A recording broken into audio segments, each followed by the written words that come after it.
Far to the east of Midgard, in the wild and desolate lands of Jotunheim, a giantess named Angrboda bore 3 children. Their father was Loki, the trickster god, whose blood was half fire, half frost, and whose heart carried both mischief and chaos. The children were unlike any others. The first was a wolf, fierce and restless, whose howl shook the skies, Fenrir. The second was a maiden half living and half corpse, destined to rule the dead, Hel. And the third was Jörmungandr. At his birth he was no larger than an ordinary serpent, his scales dark as night, his eyes gleaming with a green fire. Yet even as a newborn, there was a sense of vastness about him, as though the small body he carried could not contain the destiny waiting within. He slithered across Angrboda's hall, hissing softly, and the air grew colder, the shadows deeper. The gods of Asgard soon heard of the serpent's birth. Odin's ravens flew east and returned with grim tidings. And when the All-Father heard of Loki's children, his face grew dark, for his wisdom told him these were no ordinary offspring. Each was a threat, each a seed of doom. Odin summoned the gods to council. Thor, Freya, Heimdall, and many others gathered in the Golden Hall, their voices heavy with unease. "They are monsters," said one. "They will bring ruin to gods and men alike. Better to destroy them while they are small," said another. But Odin lifted his hand, silencing the debate. His eye, sharp and grim, had already seen further than theirs. "These children cannot be destroyed," he said. "Their fates are woven too deeply. We may act against them, but in doing so we will only bind ourselves to the prophecies of the Norns. Yet we must act, for if we do nothing their power will grow unchecked." Thus it was decided. Hel would be cast into the underworld to rule over the dead. Fenrir would be raised in Asgard, though the gods feared his hunger. And Jormungandr, the serpent, would be taken to the sea. For the gods had seen his hunger.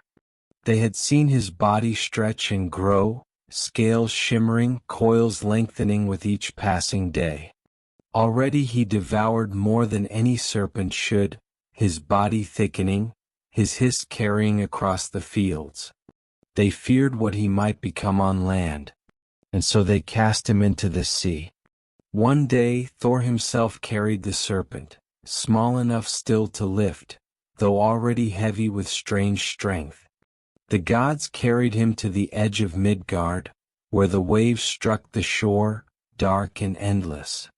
With no ceremony, no words of farewell, they hurled him into the sea. Jormungandr struck the water with a hiss that echoed like thunder. He sank beneath the waves, coils twisting, eyes burning. The sea closed above him, and for a moment all was still. But beneath the surface the serpent began to grow. He devoured fish, whales, and creatures of the deep. His coils lengthened, his body thickened, his hunger endless. The sea itself seemed too small to contain him, yet he slithered on, deeper and deeper, circling the world. And soon, his body grew so vast that it stretched around Midgard entirely. He coiled himself into a circle, his jaws closing upon his own tail. Thus he became known as the World Serpent, the one who encircles all. From Asgard, Odin watched. He saw the coils tightening, the seas churning, the storms rising where the serpent moved. He saw ships sinking, waves rising, men crying out in fear. And he knew what the Norns had whispered. When Jormungandr released his tail, the end of the world would come.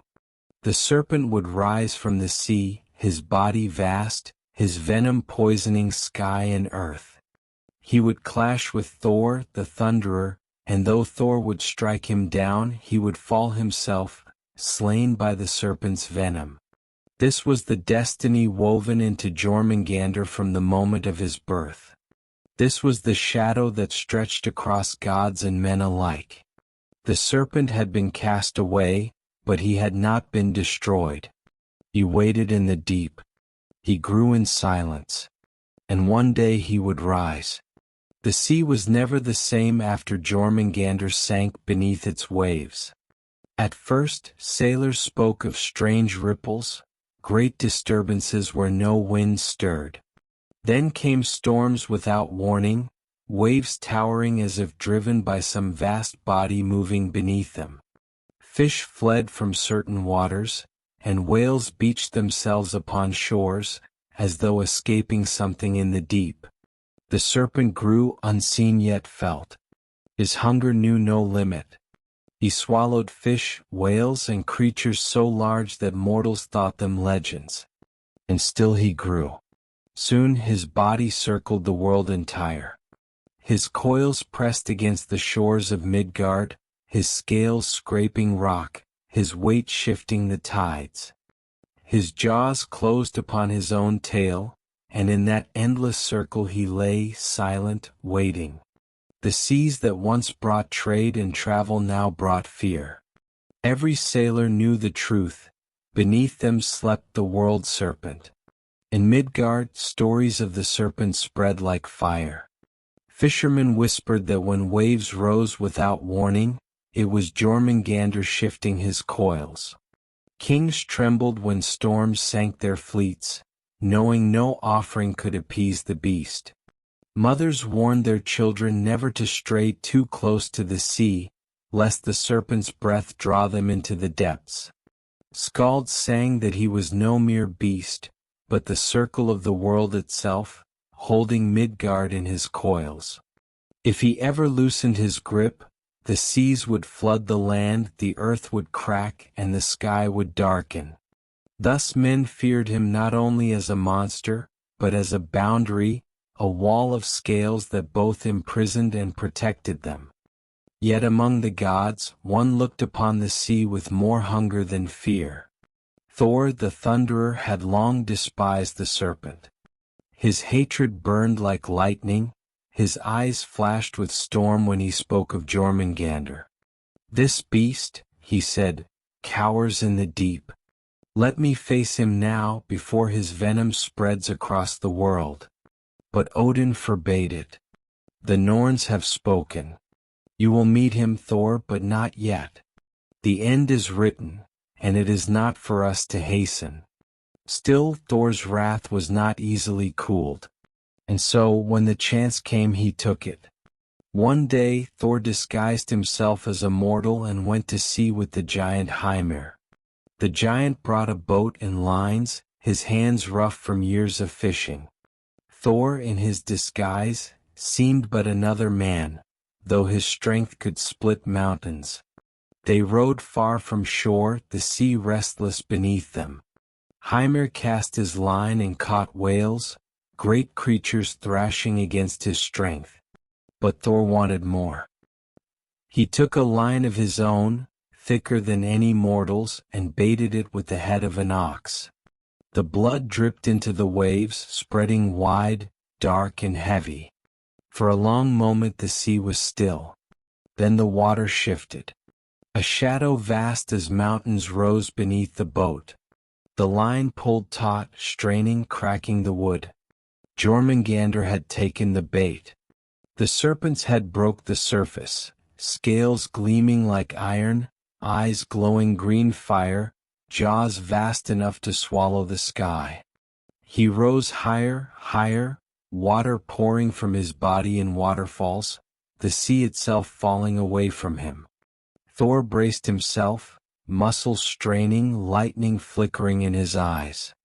He pulled with all his might, the line groaning, the boat rocking wildly. Hymir cried out in terror, begging him to let go, but Thor only roared, his fury louder than the storm. The serpent's head loomed above them, fangs dripping venom, breath steaming like poison. Thor seized Mjolnir in his hand, lightning bursting from its head. He lifted it high, ready to strike, ready to bring doom upon the serpent even before Ragnarok. But Hymir, terrified, cut the line. The serpent plunged back into the sea, waves crashing high as mountains, the boat nearly overturned. His roar echoed across the waters, shaking the sky. Thor cursed, his hammer still raised, his fury unspent. The sea closed again, silent but restless. The serpent had returned to his coils, his tail still in his jaws. Thor returned to Asgard, his wrath unquenched, his desire for battle sharper than ever. But Odin's words haunted him. Not yet. You will meet him at the end and both of you will fall. The serpent remained beneath the sea, vast and silent, waiting. He did not forget the hammer raised against him. He did not forget the god whose strength had nearly pulled him from the depths. The day would come. The sea would rise. And Thor would face him again, not in disguise, not in secret, but in the storm of Ragnarok. Beneath the roots of Yggdrasil, where the well of Ord glimmers and the Norns weave the threads of fate, whispers rose concerning the serpent of the sea. The Norns, ancient and silent, carved runes upon stones, their voices soft but eternal. When the serpent releases his tail, the end will begin. His venom will blacken the skies and rivers will burn with his breath. Thor, the thunderer, shall face him, and though the serpent will fall, so too shall the god, poisoned beyond saving. These words traveled, carried by the wind, spoken by seers, sung by skalds. Even the bravest warriors shuddered when they heard them, for what hope had men if even Thor, strongest of the gods, could not triumph unscathed? Though Jörmungandr remained in the depths, his presence was felt upon the world. Storms rose without warning, their clouds black, their rain thick with a bitter tang. Fish floated lifeless in the sea, their bodies twisted as if poisoned by something vast and unseen. Birds that flew too close to the waves fell from the sky, their wings stiff, their cries silenced. The serpent's venom seeped into the water, into the air, into the very bones of the earth. Mortals who drank from tainted rivers grew sick, their skin pale, their breath shallow. Farmers cursed the sea, sailors prayed to any god who might listen, but still the waters darkened, still the storms grew. The poison was not simply death. It was corruption, slow and steady, a reminder that the serpent's presence was not passive. He was waiting, yes, but even in waiting he consumed. In Asgard the gods gathered often, their voices heavy with dread.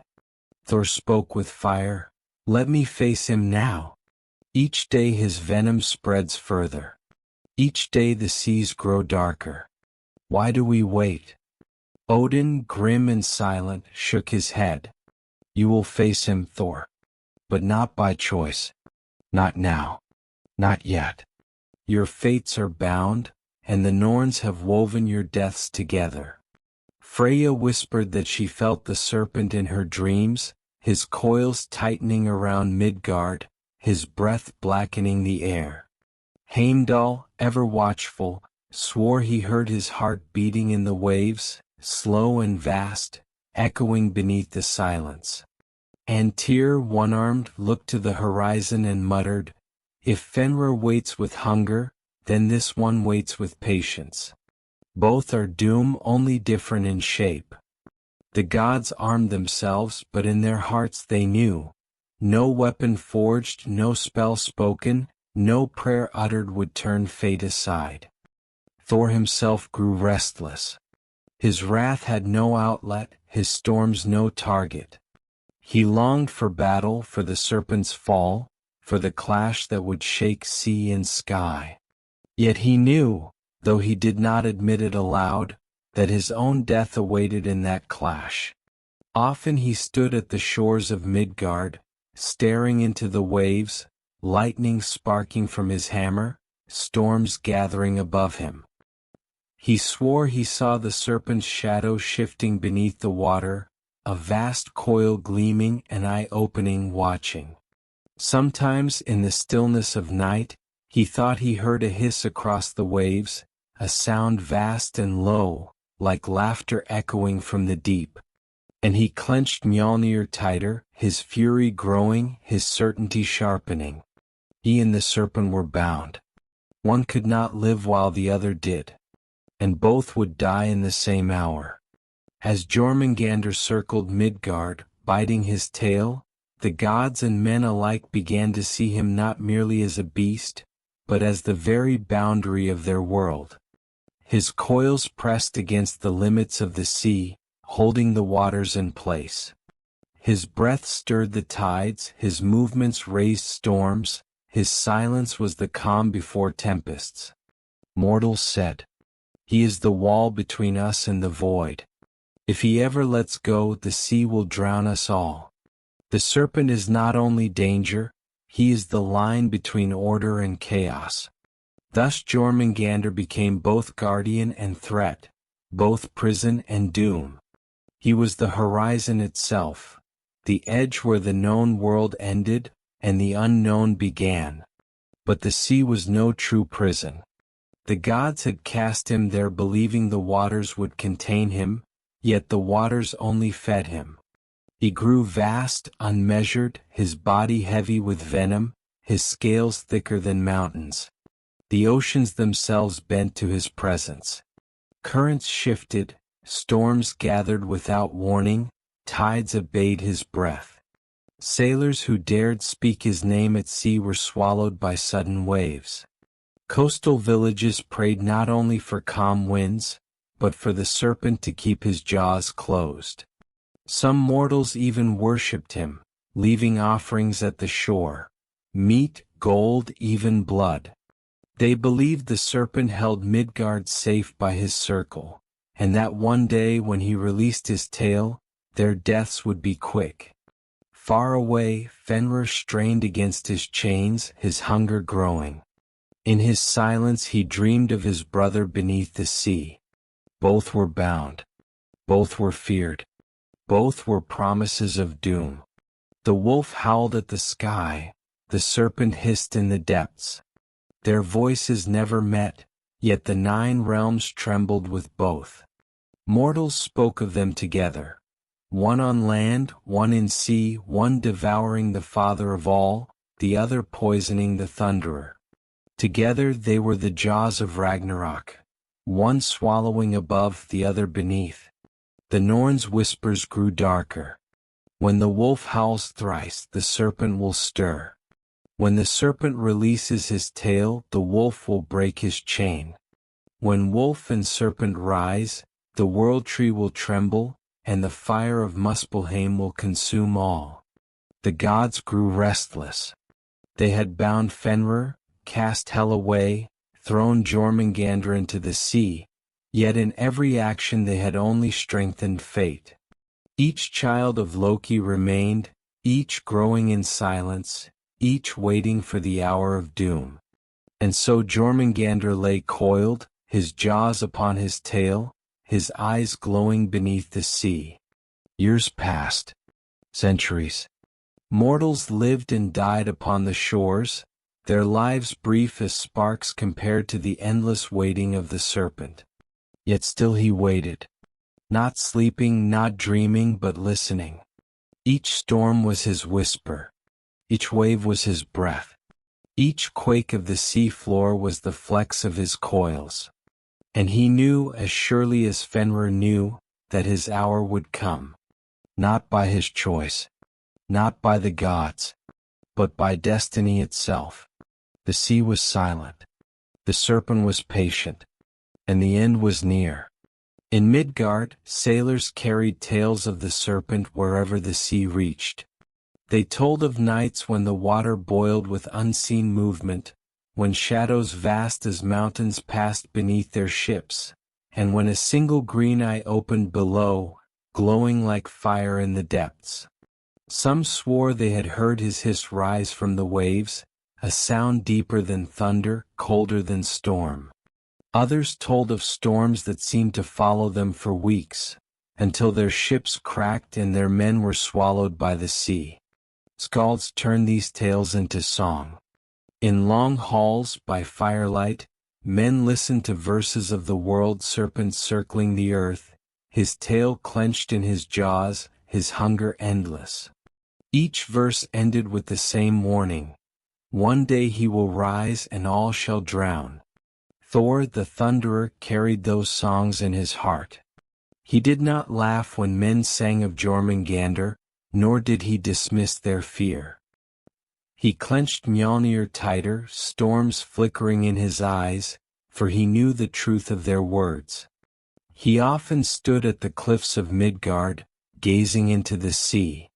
Lightning sparked along his hammer, thunder rumbled low in the clouds.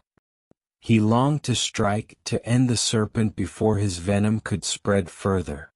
But Odin's command was iron: not yet. And so Thor waited, restless, his hatred for the serpent burning hotter with each year. Some mortals claimed the serpent appeared in their dreams.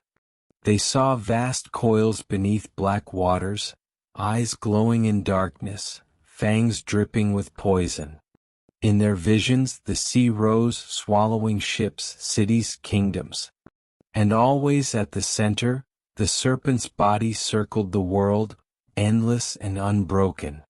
Seers said these dreams were not illusions, but whispers from the serpent himself. For Jormungandr was not only beast, he was power, chaos given form, a force that pressed against the minds of men. Even gods dreamed of him. Freya once confessed that in her sleep she saw waves crashing against Asgard, the serpent's coils rising higher than its walls. Heimdall heard hissing in his ears when he closed his eyes, as if the serpent whispered to him from afar. The world slept uneasily, for even in dreams Jormungandr stirred. As centuries passed, his venom grew stronger. It did not remain in the water alone. Mist rose from the sea, black and bitter, drifting across Midgard. Crops withered beneath it, men coughed and fell ill, and rain that fell from tainted clouds left fields barren. Birds dropped lifeless as they flew above certain waters. Storms grew so dark that lightning seemed swallowed before it could flash. Even the stars dimmed when the serpent stirred in the depths. The Norns whispered that his venom was not only poison, it was prophecy. It spread because it was meant to, a shadow of the end creeping forward long before the final battle. The world grew weaker. The serpent grew stronger. In time, Jormungandr became less a creature in the minds of men and more a horizon. Every sailor who looked upon the sea knew he lay beneath it. Every storm that rose carried his breath. Every wave that crashed whispered his name. He was not only in the waters, he was the waters. Mortals stopped asking if he would rise. They asked only when. Thor's eyes never left the sea. Odin's ravens circled above it endlessly, carrying dark tidings. The gods grew heavy with silence, for they knew the truth. The serpent would not rise until the end, but when he did, no power in the 9 realms could turn him aside. And so the chapter of his birth closed not with his destruction, but with his waiting. Waiting in silence, waiting in patience, waiting with certainty. For Jormungandr had no need to hurry. The world itself was his coil. Time itself was his weapon. And destiny was his crown. The sea has always been a place of mystery. For mortals who lived on the coasts of Midgard, the ocean was both giver and taker of life. It gave them fish to eat, whales to hunt, waters to travel. But it also took, with storms that swallowed ships whole, with waves that rose higher than walls, with tides that drowned villages. And beneath those waves, unseen but always felt, lay Jormungandr. The serpent did not need to show himself for men to know he was there. His body circled the world, his tail clenched in his jaws, his coils shifting slowly in the abyss. The ocean was his skin, the tides his breath, the storms his whispers. When fishermen rowed out into the waters, they felt him. When sailors raised their sails and drifted into distant seas, they felt him. Even children running along the shore could sense the weight of something vast and endless watching from below. The serpent was not only in the ocean. He was the ocean. And the people of Midgard learned to live with this truth. Sailors are men of stories, and every man who set foot on a boat carried tales of the serpent in his heart. Some swore they had seen his scales shimmering just below the surface, black as midnight, glimmering faintly with green fire. Others told of eyes vast as shields, opening in the deep, gazing up at them with a hunger that made their bones freeze. There were those who returned from voyages trembling, their faces pale, whispering of shadows larger than mountains moving beneath their ships. They said the water itself rose like a hill, lifting their vessel before dropping it again, and in that moment they heard a hiss, low and endless, like steam from the bowels of the earth. Others did not return at all. Ships vanished, swallowed not by storms or reefs but by silence.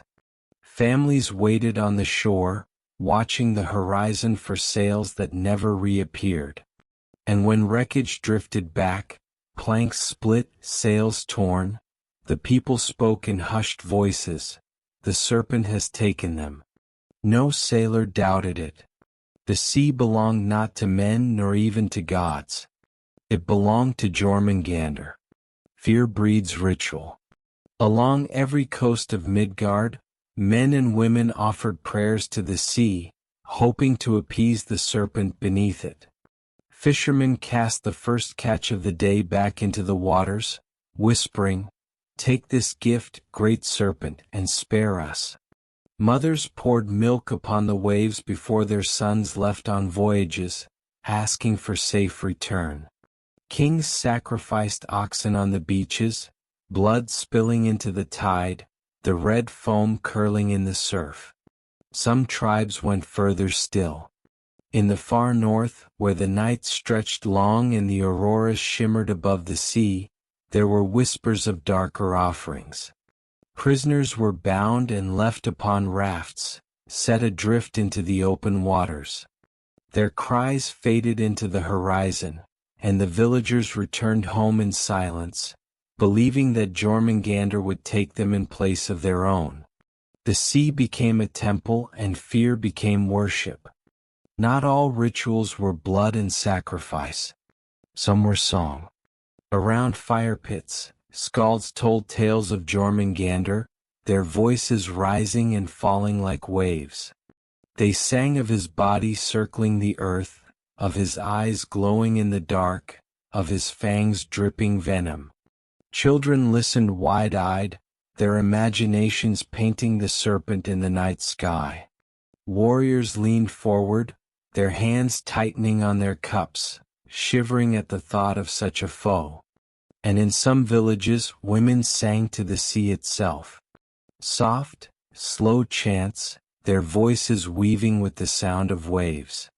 They sang not in defiance but in respect, in awe, in fear. They sang to remind the serpent that they knew he was there, that they had not forgotten, that they honored his presence. The songs drifted over the water, carried by the wind. And though the serpent gave no sign of hearing, the people believed. For what else could they do, living under the shadow of the endless coil? The serpent's presence reached not only into the waking world, but into dreams. Fishermen spoke of restless nights, of visions of endless water, of coils so vast they blotted out the sky. In their sleep they walked upon waves, the horizon empty, until a shadow rose higher and higher, blocking the stars. Then came eyes like burning emeralds, unblinking, vast, filling the world with their gaze. Women dreamed of their children pulled from their arms by unseen tides. Warriors dreamed of drowning in venom that fell like rain. Even kings woke in cold sweat, seeing in their dreams the serpent circling their thrones, whispering with a hiss that was not speech but still understood, "All is mine. All will drown." Priests claimed these dreams were not mere fears but messages. The serpent was real not only in body but in spirit. He touched the minds of mortals, pressing into their thoughts, reminding them of his presence, of his patience, of the inevitability of his rising. Even the gods were not spared. Freya confessed that she dreamed of coils tightening around Asgard's walls. Heimdall, whose ears heard all, woke with the echo of hissing still in his head. And Thor dreamed not of fear but of fury. In his sleep he raised Mjolnir again and again, striking shadows of scales, battling an enemy who never truly fell.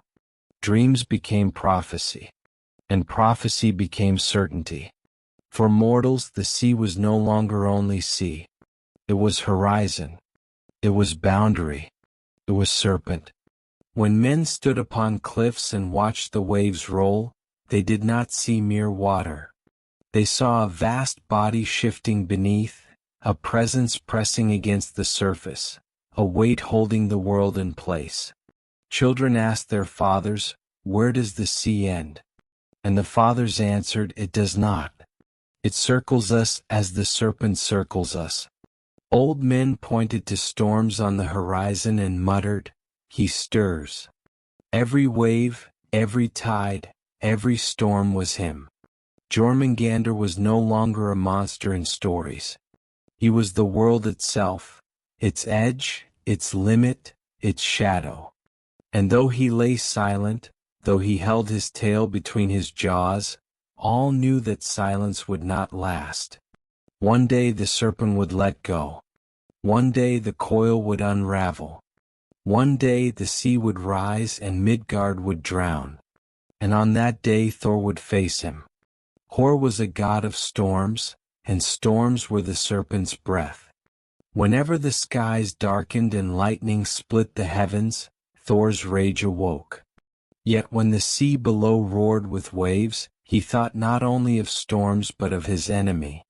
Every crash of thunder reminded him of the hiss beneath the waves. Every flash of lightning painted for him the image of scales, slick and black, glistening with poison. Often he stood at the cliffs of Midgard, his great figure outlined against the horizon, Mjolnir heavy in his hand. The wind tore at his hair, the salt of the sea clung to his beard, and still he stared outward. To men, it seemed as though he watched the horizon for storms.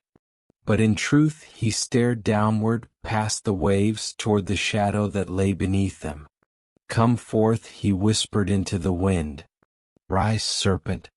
Meet me and let us end this waiting." But the sea never answered. The coils remained silent. The tail remained clenched in the jaws. And so Thor's wrath festered, sharpened, coiled within him as tightly as the serpent coiled around the world. The people of Midgard spoke of the serpent with dread. But Thor spoke of him with hatred. He hated Jörmungandr not only for what he was, but for what he promised. The serpent was prophecy given flesh, a doom Thor could not strike until the appointed hour. For all his strength, for all his fury, Thor could not choose this battle. And that made his blood burn hotter than any lightning. At times, thunder rolled across the heavens for no reason, storms gathering without wind. Men muttered that Thor wrestled in the sky, striking at unseen foes. But some whispered a different tale, that Thor was not fighting the air, but the serpent below, locked in a duel neither could yet win. The storm above and the storm below were echoes of one another. Lightning for hammer, waves for coil. A duel without contact, without resolution, yet constant and unending. The serpent waited. The thunderer raged. And the world trembled between them. The Norns who wove the tapestry of fate spoke often of this clash. Their whispers echoed in the roots of Yggdrasil, carried upward by the well of Ord, heard in fragments by seers, priests, and even gods. The serpent shall rise from the sea when the wolf's howl shatters the sky. The thunderer shall strike him down, and in striking he shall fall himself. 9 steps shall Thor take after the serpent's death, and then he too shall fall, poisoned beyond saving. These words spread through the 9 realms like smoke. Warriors carved them into stone, skalds sang them in halls, and even the simplest farmer muttered them when storms rose too suddenly. For if even Thor, strongest of gods, could not survive his destined battle, what hope had men? And yet some found comfort in it. For the prophecy promised not only death, but struggle. Thor would not fall without slaying the serpent. Even in doom there was defiance. Even in ending there was honor. In Asgard the gods watched the sea with unease. Odin, who saw further than all, knew that each year brought the world closer to the final clash. He said little, but his one eye lingered often upon the horizon, as though measuring the patience of the serpent. Freya dreamed of waves crashing against the golden halls, of venom falling like rain upon the fields of Asgard. She spoke softly of these visions, her voice heavy with sorrow, yet her warnings were rarely heeded. For what could be done against fate? Heimdall, whose ears heard even the grass growing, claimed he sometimes heard the serpent's breath in the stillness of the night. A slow, heavy sound, like the wind moving through caverns deeper than earth itself. When he listened too long, he felt his chest tighten, as though coils had wrapped around him unseen. Even Tyr, who had already paid the price of Fenrir's binding, muttered grimly, "One chain broke for a wolf. The sea is no chain for a serpent. When he chooses to rise, nothing will hold him." The gods sharpened their weapons, yet they sharpened them in silence. For they knew the truth: when the serpent rose, no blade would save them. Among mortals, the most famous tale of the serpent was Thor's attempt to fish him from the sea. Men told it again and again, each version grander than the last. They spoke of Thor disguised as a mortal, sitting in a small boat with the giant Hymir. They told of the ox's head lowered into the water, the blood trailing into the abyss. They told of the sudden pull, the line drawn taut, the boat rocking as though a mountain had shifted beneath it. They told of the serpent's head rising, vast as a hall, his eyes burning, his fangs dripping venom. And they told of Thor, muscles straining, arms taut as ropes, pulling with fury. Mjolnir raised to strike. They told of his roar, louder than thunder, of his rage, brighter than lightning. And then they told of Hymir, terrified, cutting the line, the serpent vanishing back into the deep with a hiss that shook the sky. Every time the tale was sung, men cheered Thor's strength, cursed Hymir's fear, and shivered at the thought of the serpent's size. And every time the song ended with the same words: "The day will come when Thor will strike, and the serpent will not escape." Years turned to decades, decades to centuries. Still the serpent lay beneath the sea, coiled in silence, tail and jaws. Still Thor paced the cliffs, storms flickering in his eyes. The world learned to live in the shadow of their duel. Farmers planted crops knowing storms might flood them. Sailors raised sails knowing waves might devour them. Skalds sang songs knowing their voices could not drown out the hiss beneath the waters. It was not peace. It was waiting. And waiting can be heavier than war. For war ends. Waiting does not. The serpent waited, patient as the sea. The thunderer waited, restless as the storm. And in the space between their waiting, the world carried on, fragile, trembling, unaware that every breath, every tide, every heartbeat drew closer to the moment when serpent and God would meet and both would fall. The serpent did not rise. He did not roar. He did not uncoil his body or release his tail. And yet, even in stillness, his presence poisoned the world. His venom seeped into the water, black and bitter. It spread through rivers and streams, through lakes and wells, carried by rain that fell from tainted clouds. Fishermen found fish with twisted bodies, their eyes clouded, their flesh bitter. Hunters noticed the birds of the coast falling from the sky, their wings stiff, their cries silenced. The sickness reached men as well. Those who drank from certain rivers grew pale, their skin clammy, their breaths shallow. Crops watered by poison streams withered, their leaves curling black, their fruit shriveling before harvest. And always the people spoke the same words: the serpent stirs. The serpent breathes. The serpent poisons. The seas were his veins, and through them the venom spread slowly, endlessly, a whisper of the end creeping into every corner of Midgard. But venom was not the only shadow. The skies themselves seemed dimmer.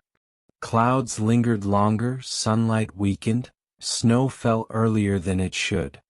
In the north, the frost held the ground even in summer, and winds howled with the voice of wolves. The seers spoke with trembling voices, "This is the edge of Fimbulwinter." The endless winter, foretold by the Norns, would last 3 years without summer, smothering the world in ice, starving men and beasts alike. And though it had not yet come, its breath already lingered in the air. Some said it was the serpent's venom that dimmed the sun. Others swore it was Fenrir's breath that chilled the earth. Still others whispered that Hel's cold hand had already touched the living, dragging them closer to her realm. But most agreed, the 3 children of Angrboda were stirring together. Their destinies were one, their shadows entwined. Fenrir strained against his chains, his growls shaking mountains. Hel sat upon her throne, her gaze unblinking, her armies of the dead whispering in silence. Jormungandr shifted in the deep, his coils tightening, his venom spreading. 3 siblings. 3 prisons. 3 promises. The wolf would break his bonds. The queen would march with her dead. The serpent would rise from the sea. And together they would bring the end. The people of Midgard told their children these stories not to comfort them, but to prepare them. They said, "When you hear the wolf's howl, when you see the dead walk, when the sea boils with poison, know that the end is near." The end was not only prophecy. It was family. It was blood. No god felt the weight of these omens more than Thor. Every time snow fell too early, every time rivers turned dark, every time storms tore ships apart, Thor's fury grew hotter. He lifted Mjolnir to the skies, calling lightning, his roar echoing across the fields of Asgard. "Let me face him now," he demanded. "Let me strike before his poison spreads further, before his coils tighten, before his venom darkens the sky itself." But Odin shook his head. His single eye burned with knowledge that Thor did not want to hear. "You cannot," the Allfather said. "The Norns have spoken. You will meet him at the end and not before. If you strike now, you will only hasten doom." Thor clenched his jaw, his fury like thunder trapped in his chest. He did not answer, for his heart already knew the truth. He and the serpent were bound. Not by choice, not by battle, but by destiny. The hammer and the serpent would meet. And in meeting both would fall. Odin spoke little of Jörmungandr, but his silence was heavier than words. He knew that every ripple of venom, every shift of the serpent's coils, was a step closer to Ragnarok. He saw further than the others, his visions piercing the fabric of time. He had sacrificed his eye for wisdom, and what he saw in return was unchanging.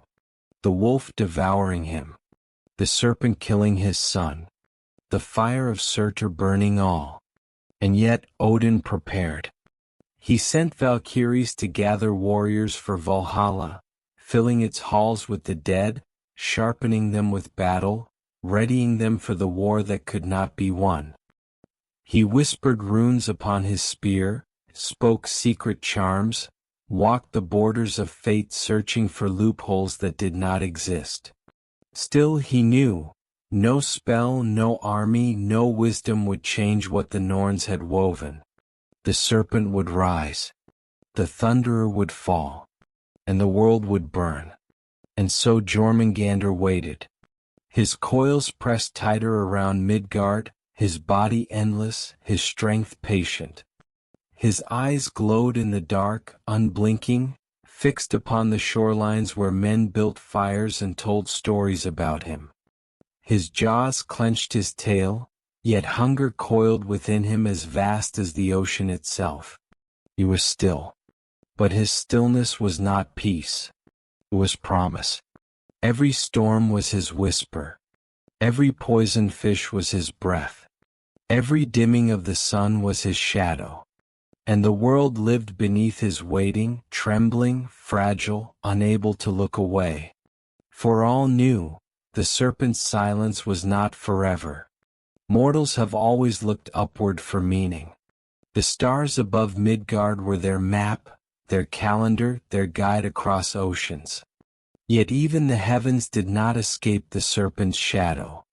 When the moon darkened during an eclipse, the people whispered that Jörmungandr had shifted in his sleep, his coils rising closer to the surface, blocking the light of the world.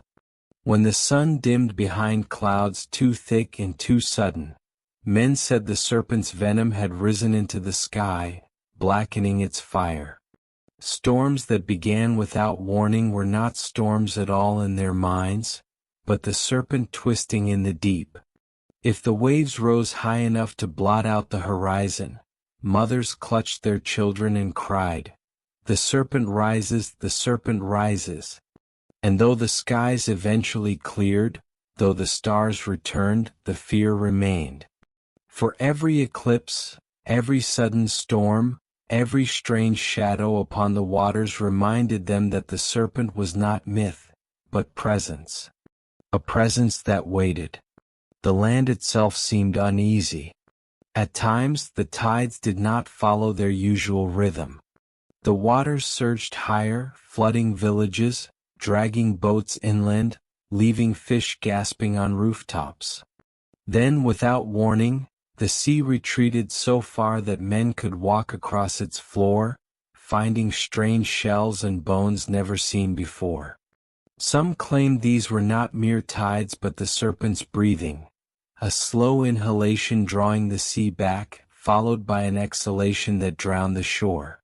Children born in those years often carried birthmarks shaped like coils, and the elders whispered that they had been touched by the serpent's presence before their first breath. Some of those children grew to be restless, staring too long at the horizon, drawn to the water with a longing that frightened their families. The serpent did not need to rise to touch the lives of men. His waiting alone was enough to twist the edges of the world. Dreams grew darker across Midgard. Warriors who once dreamed of victory on battlefields now dreamed of drowning in endless oceans, their swords slipping from their hands as venom closed around them. Mothers dreamed of children pulled beneath the waves by unseen coils, their cries muffled by water. Priests dreamed of temples cracking as the sea swallowed their altars, and when they woke they spoke only in whispers, their eyes hollow. Some dreams were shared.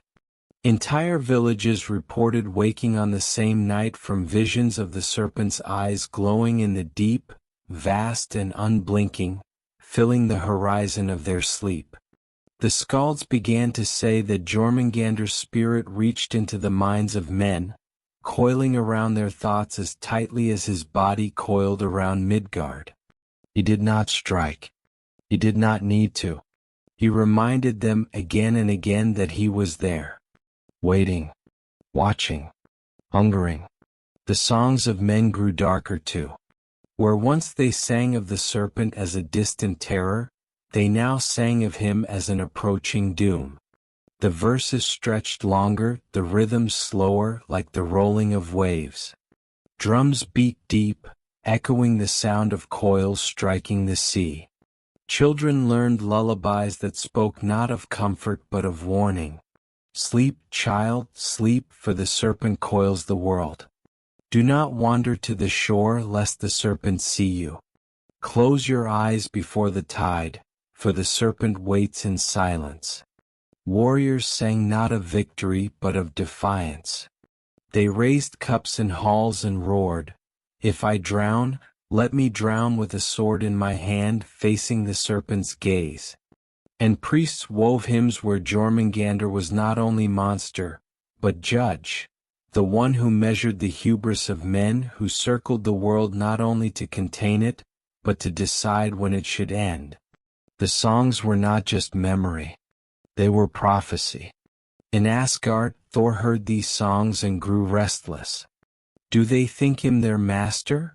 He roared in Odin's hall. Do they bow before a beast? Let me strike him down and scatter his coils to the abyss. But Odin raised his hand. His single eye glimmered, heavy with the weight of fate. You will face him, Odin said. Not when you wish but when the end demands it. Every song, every dream, every shadow is but the weaving of the Norns. You cannot break it. Thor's grip on Mjolnir tightened. He did not answer, for his fury was too vast for words. Instead he left the hall, storm clouds following in his wake, lightning cracking across the sky as if the hammer longed already to fall upon the serpent's skull. The gods watched him go in silence. For though they feared Jormungandr, they feared more the hour when Thor's wrath would finally meet him. For in that hour the world itself would split. And still the serpent did not rise. He lay beneath the waters, his tail in his jaws, his eyes unblinking, his coils vast and silent. The world above trembled, men sang, gods watched, yet Jormungandr remained. But silence is not peace. It is promise. Every eclipse, every dream, every song was not warning but reminder. A reminder that the serpent circled them all, that his hunger had not dimmed, that his patience was eternal. The people looked to the horizon with dread. The gods looked to the horizon with rage. And the serpent looked back from beneath the waves, waiting for the day when silence would break and the sea would rise. For the horizon was not empty. The horizon was his body. And the world belonged to him. The first snow of winter is often greeted with joy. Children run into the fields, warriors test their strength against the frost, and women gather around the hearth, telling stories of heroes while the fire burns high. But there came a year when the snow did not wait for winter. It fell in autumn, heavy and cold, covering the fields before the harvest was taken. The grain froze, the fruit rotted on the branch, and men cursed the sky. Then came another year colder still. The rivers froze before the fish could be caught, and the nights stretched long, the stars sharp and cruel in their brightness. The seers spoke with trembling voices, "This is no ordinary season. This is the first breath of Fimbulwinter." And though the great winter itself had not yet begun, all felt its shadow. The wind cut deeper, the snow fell longer, and hunger pressed heavier. Men wrapped themselves in furs and whispered, "The serpent stirs. The wolf howls in his chains. The end draws near." Even in silence, the children of Angrboda spoke to one another. On the nights when the sky was clear, men swore they heard a howl rolling across the heavens. It was no wolf they knew, for no wolf's voice could shake the mountains or make the stars quiver. It was Fenrir straining against the chains that bound him, his hunger echoing through the night. And when the howl faded, the sea answered. A hiss, low and endless, rose with the tide, curling through the waves, whispering on the shore. The serpent did not break the surface, but his voice filled the air, a sound that seemed to coil itself around the hearts of men. Together, howl and hiss wove a song of doom. Together, wolf and serpent stretched their shadows across Midgard. And the people shivered, for they knew, when the wolf breaks free, the serpent will rise. The Norns had spoken these words long before, but now men saw them unfolding before their eyes. The sun shall dim, and the serpent's venom shall blacken the sky. The wolf shall devour the father of all. The thunderer shall face the serpent, and both shall fall. Once, these had been only words carved into stone, only songs whispered by skalds at firelight. But now the signs appeared in the world itself. The sun dimmed behind venomous clouds. The wolf's howl echoed through the heavens. The serpent's hiss haunted the waves. Prophecy was no longer distant. It was present. It was flesh.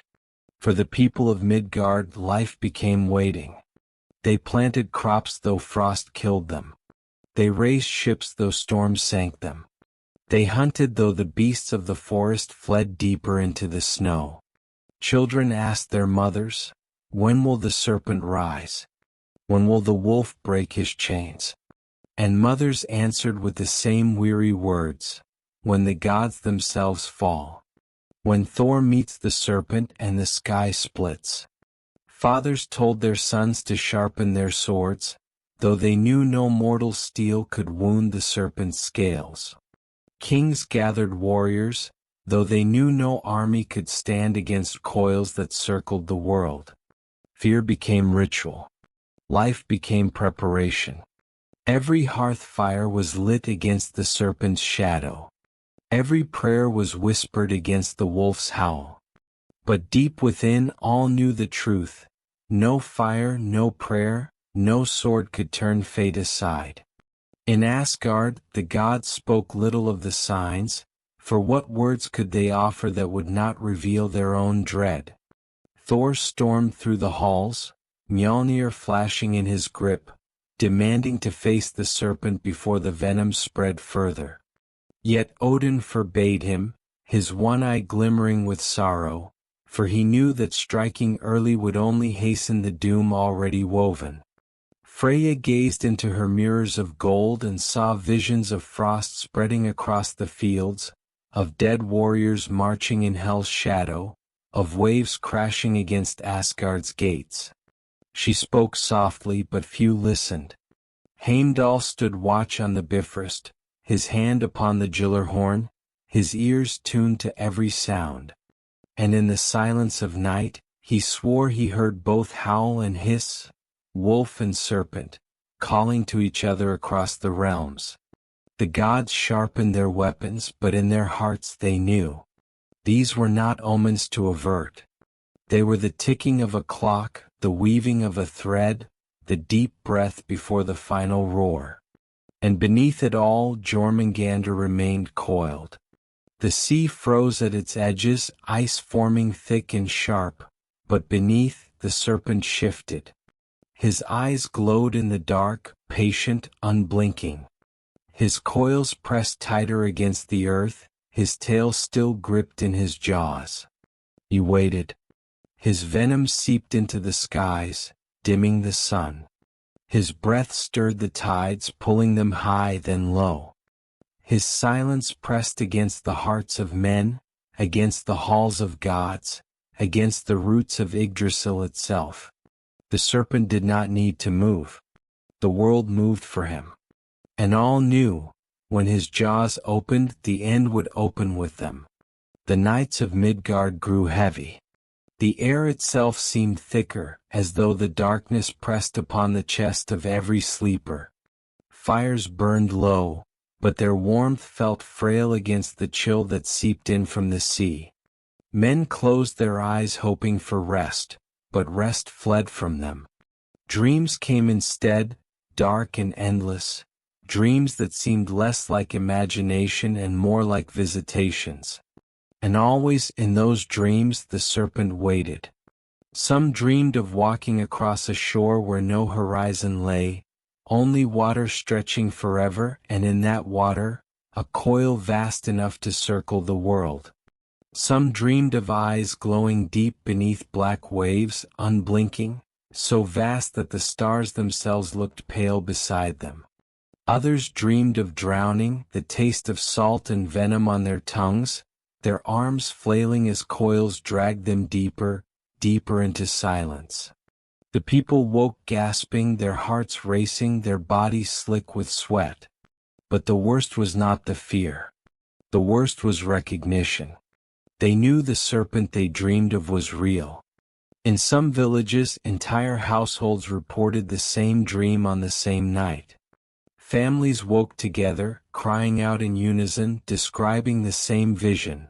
The sky cracking, the sea boiling, and the serpent rising higher than mountains, his jaws wide enough to swallow the sun. Priests said these were not dreams but warnings. Skalds called them omens. Seers whispered that Jörmungandr himself had reached into the minds of men, coiling around their thoughts, pressing his presence upon them while they slept. It was said that even children in their cradles stirred at night, their small lips hissing softly, as though the serpent's breath had slipped into them as well. Mothers shivered and prayed, rocking their babes with trembling hands, whispering lullabies that no longer soothed. And in the long halls of kings, warriors woke from the same vision of waves crashing against their walls, dragging them into the sea. Even in their strength, they trembled, for no sword could strike a dream, no shield could block a vision. The dreams reached Asgard too. Freya dreamed of her halls drowning, her falcon cloak torn by salt winds. She woke with tears on her face, and though she said nothing, her silence was darker than any warning. Heimdall, watchman of the gods, slept little, but when he did, he dreamed of the Gyllerhorn slipping from his grasp, sinking into black waters, its call silenced forever. He woke clutching the horn as though fearing it might truly be gone. Even Odin, who had given his eye for wisdom, dreamed of the serpent. In his visions he saw coils rising to crush Yggdrasil itself, venom dripping upon the roots, the world tree trembling. When he woke he said nothing, but his ravens cawed uneasily, as though they too had seen what he had seen. And Thor dreamed of battle. Always battle. In his sleep he raised Mjolnir against endless coils, striking again and again, thunder roaring, lightning flashing, yet the serpent never fell.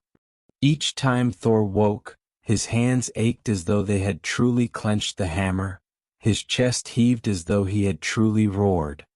And each time his fury burned hotter. For dreams reminded him of what he already knew. He and the serpent were bound. Bound by prophecy. Bound by fate. Bound by death. Among mortals despair spread like frost. Men no longer asked if the serpent would rise, but when. Sailors went to sea knowing it might be their last voyage. Kings ordered feasts not in celebration, but in defiance, raising cups to the serpent's shadow and drinking until they could no longer feel fear. Mothers told their children not stories of heroes but warnings.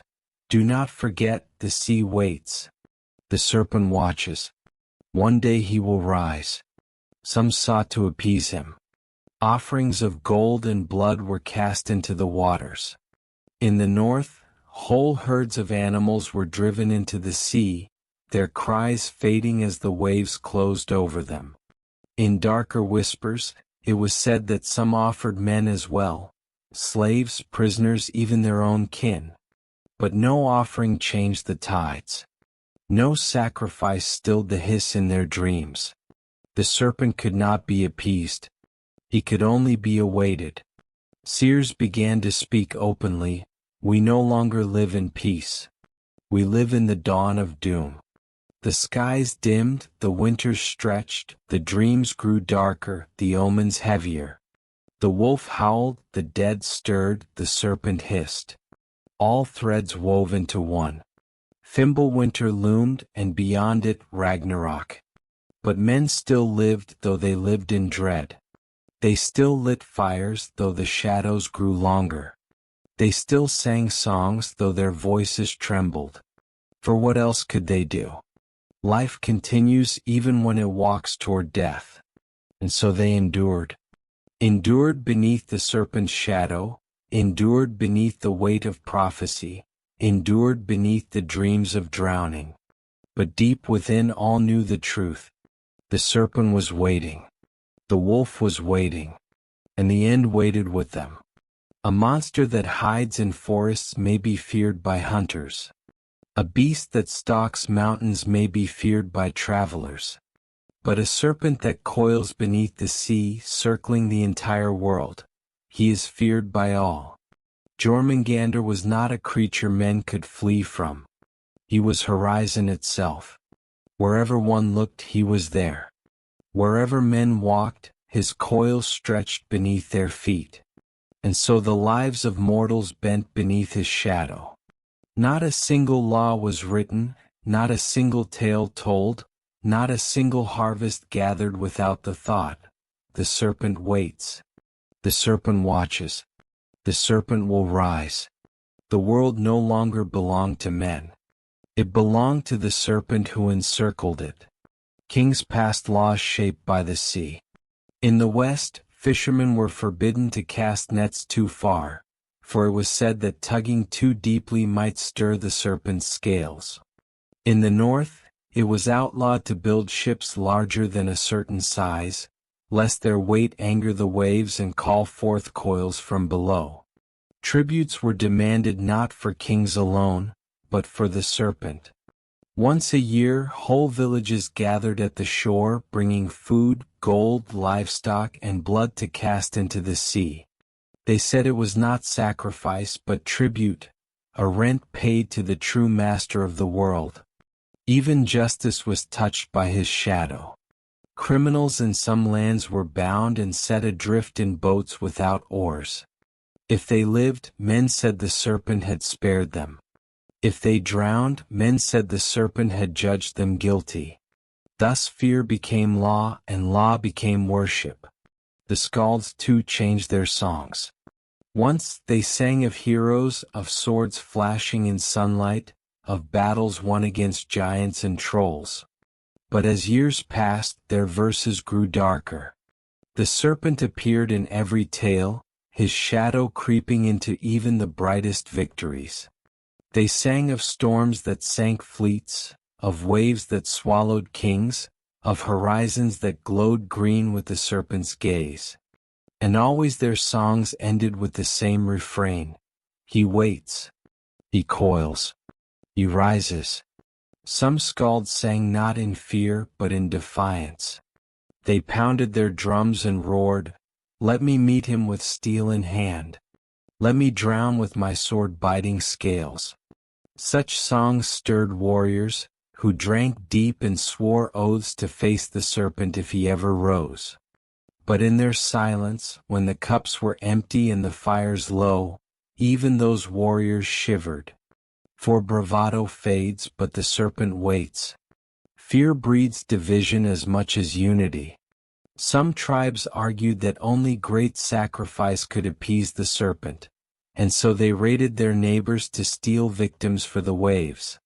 Others believed that defiance alone would win his mercy, and so they sharpened their swords and struck against those who offered tribute, calling them cowards. Wars flared along the coasts, not for land or gold, but for the right way to face the serpent. Some kings declared themselves chosen by the sea, claiming they alone could calm its wrath. Others declared themselves champions against it, promising to lead armies when the serpent rose. Blood spilled upon beaches and the tide carried it away. The serpent stirred beneath, silent, patient, fed not by sacrifice nor defiance, but by the endless fear that drove men to kill each other in his name. Children grew up with his name whispered into their ears. Their lullabies carried his hiss. Their games mimicked his coils, one child circling the others while they pretended to break free. Their first lessons were warnings. Do not wander too close to the waves. Do not anger the horizon. Remember, the serpent waits. Elders, their hair white and their hands trembling, told stories of storms from their youth, of waves so high they blotted out the stars. They swore they had seen scales gleaming, eyes opening, coils shifting. And though the young often doubted, they still listened, for even doubt bends before dread. Generation after generation, memory became myth, myth became law, and law became life. And so Midgard itself became a culture of waiting. Men worked their fields, but always with one eye on the horizon. Sailors raised their sails, but always with prayers on their lips. Kings raised their halls, but always with dread in their hearts. Songs were darker, laws were harsher, dreams were heavier. And all of it circled back to the same truth. The serpent waited, and the world waited with him. Waiting for his jaws to open. Waiting for his coils to rise. Waiting for the sea to drown the earth. For life under Jörmungandr was not truly life. It was preparation. Every feast was the last before famine. Every voyage was the last before drowning. Every battle was the last before the end. And in that waiting, men found both despair and meaning. For though they feared the serpent, they also defined themselves by him. To live under his shadow was to live knowing death.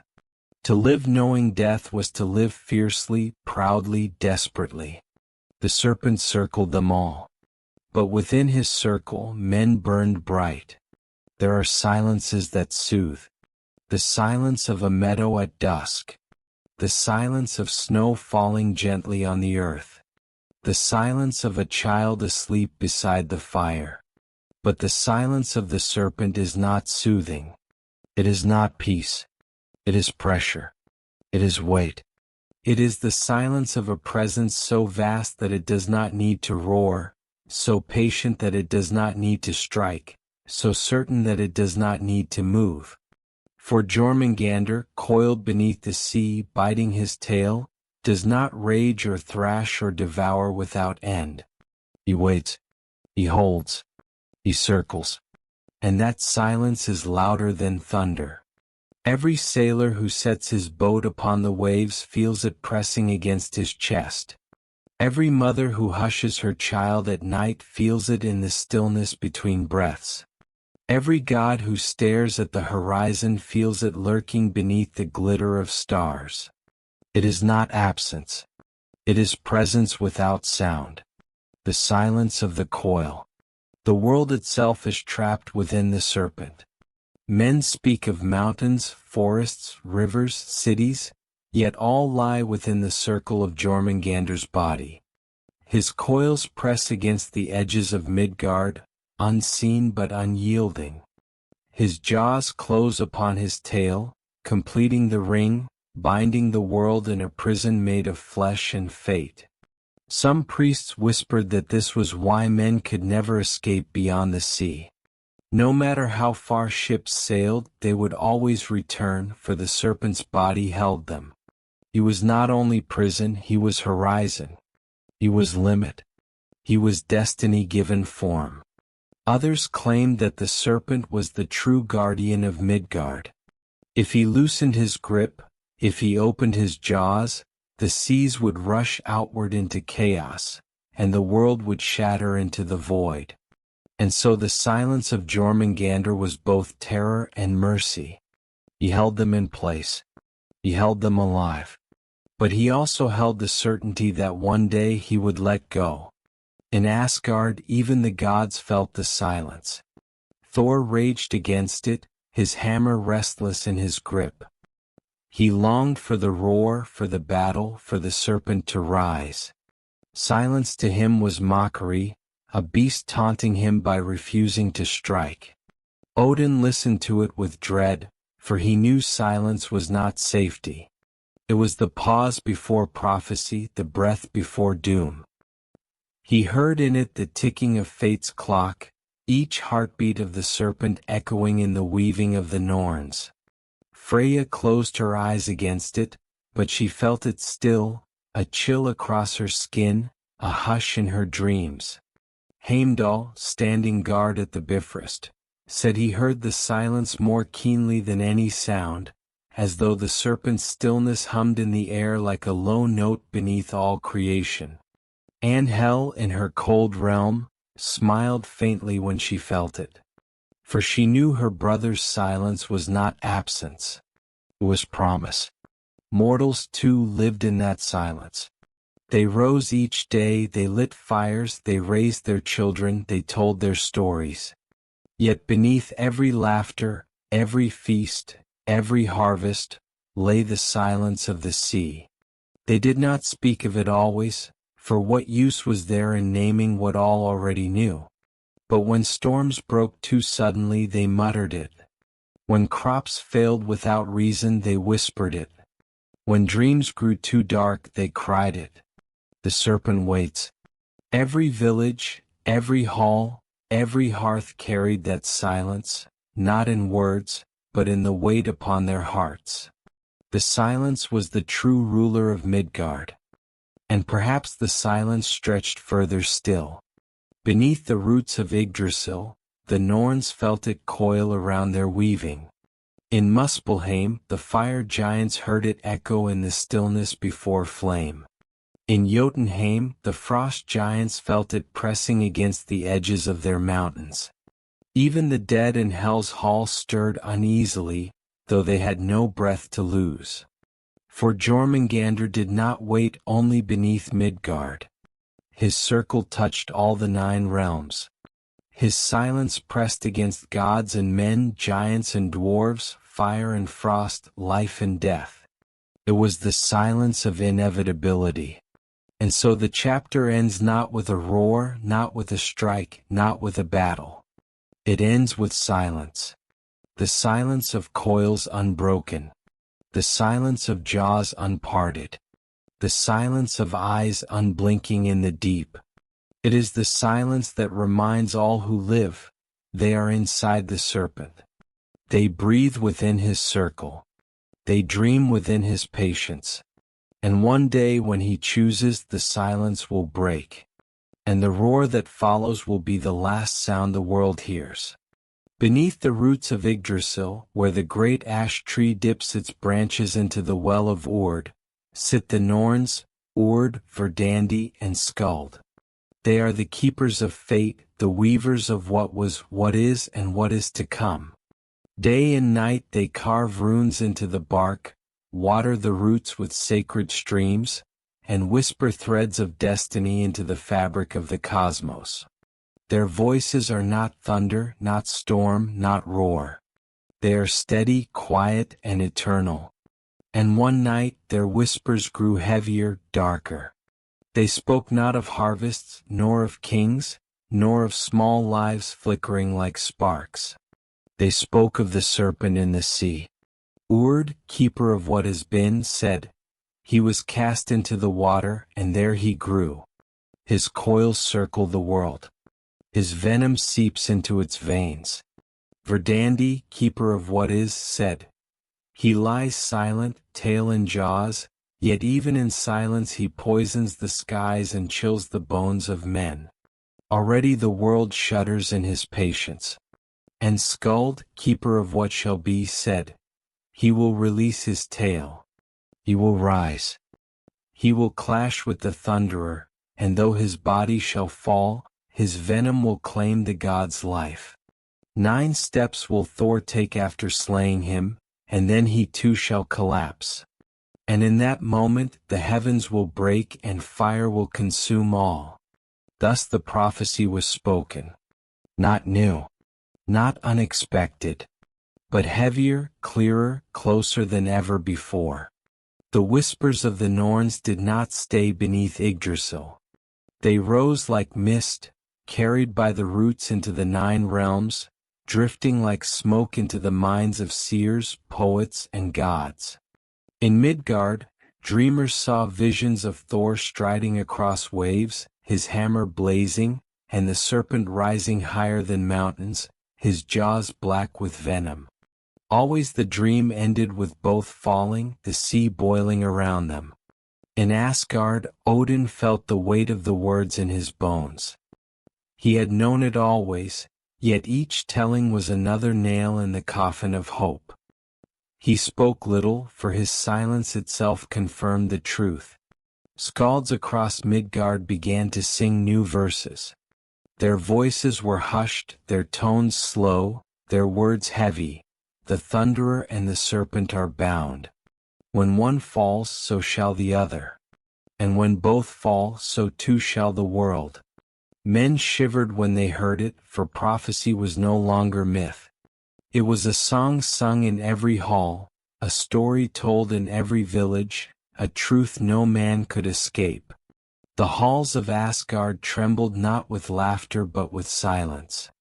Thor paced, his steps shaking the floor, his hand clenched around Mjolnir. Again and again he roared, "Let me face him now. Let me strike, let me end him before his venom spreads further." But Odin raised his hand. His single eye burned with weary knowledge. "You will meet him, my son. But not now. Not when you wish. When the time is right, and when you do, you will not return." Thor's roar shook the rafters, yet even he could not break the thread the Norns had woven. He stormed from the hall, lightning following him, thunder cracking across the skies as if the storm itself shared his rage. Freya spoke softly of dreams she had seen, of Asgard drowned, of halls filled with sea water, of coils breaking the golden walls. Tyr muttered of Fenrir and Jormungandr both, 2 jaws destined to devour the world. Heimdall, silent, held his hand upon the Gjallarhorn, knowing one day he would sound it, and the end would rush forth like fire.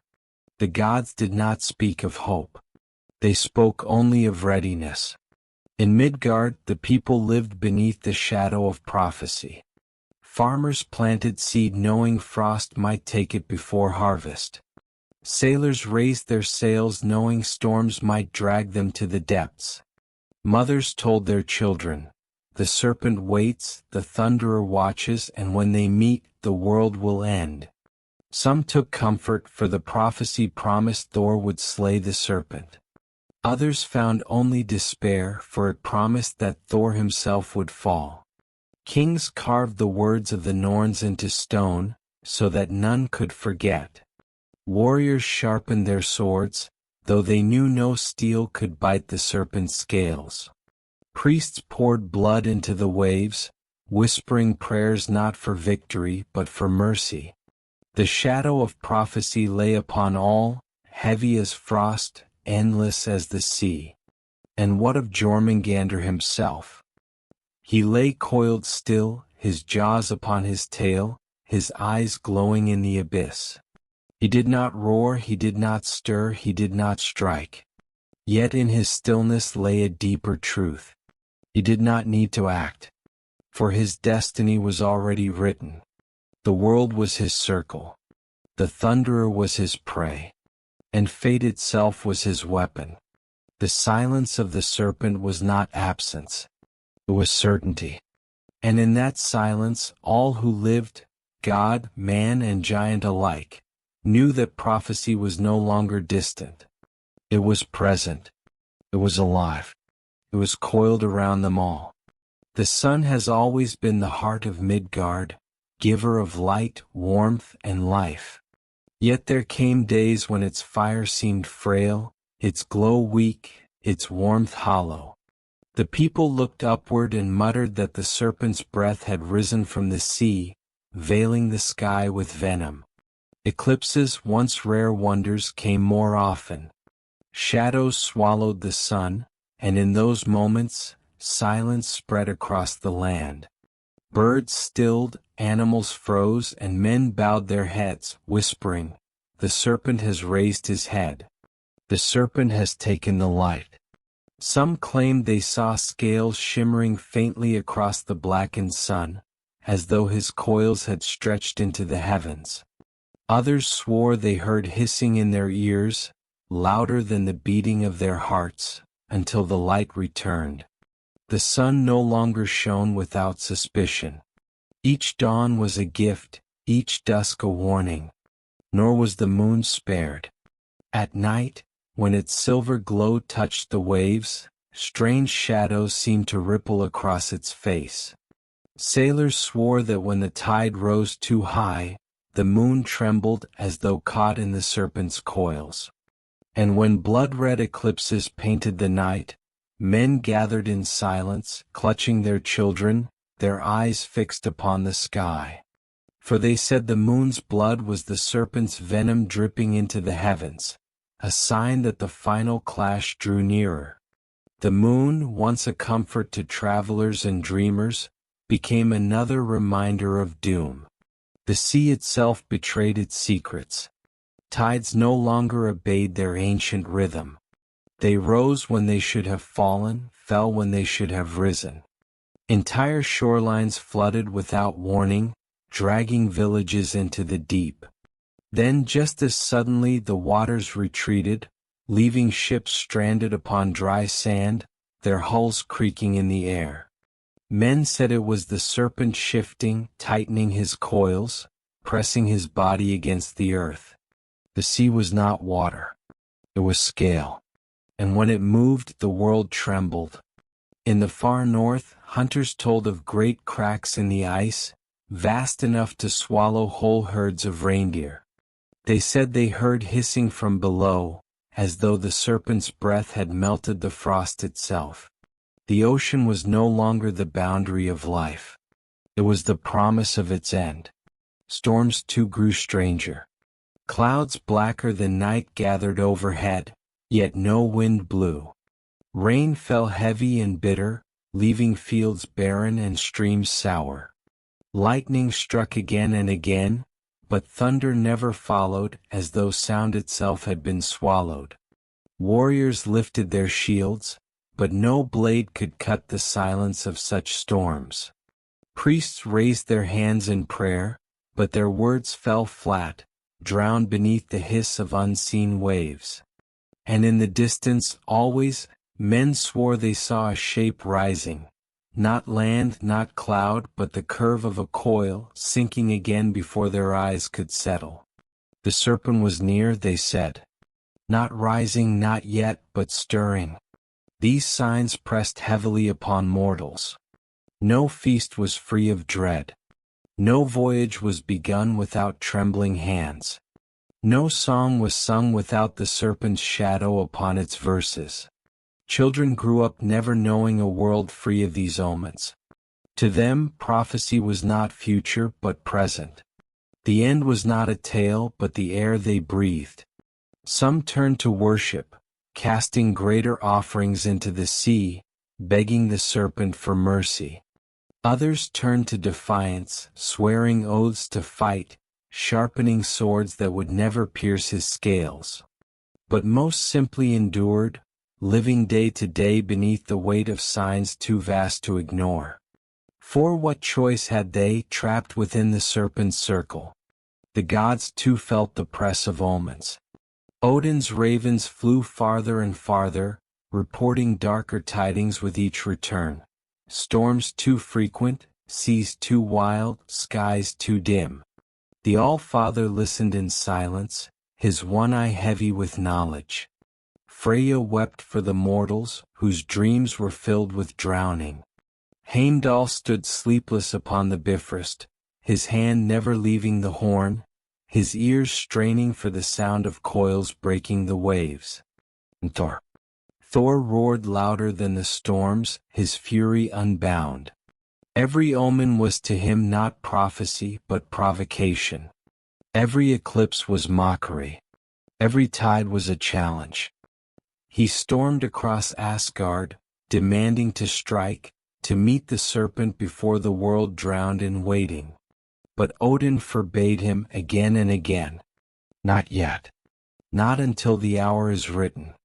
Not until the world tree trembles. And so Thor raged, the serpent waited, and the world shuddered between them. And through it all Jörmungandr lay silent. The sun darkened, the moon bled, the tides broke, the storms raged. Yet the serpent did not rise. His coils remained tight, his jaws closed upon his tail, his eyes unblinking in the deep. But silence was not absence. Silence was promise. Every omen was his breath.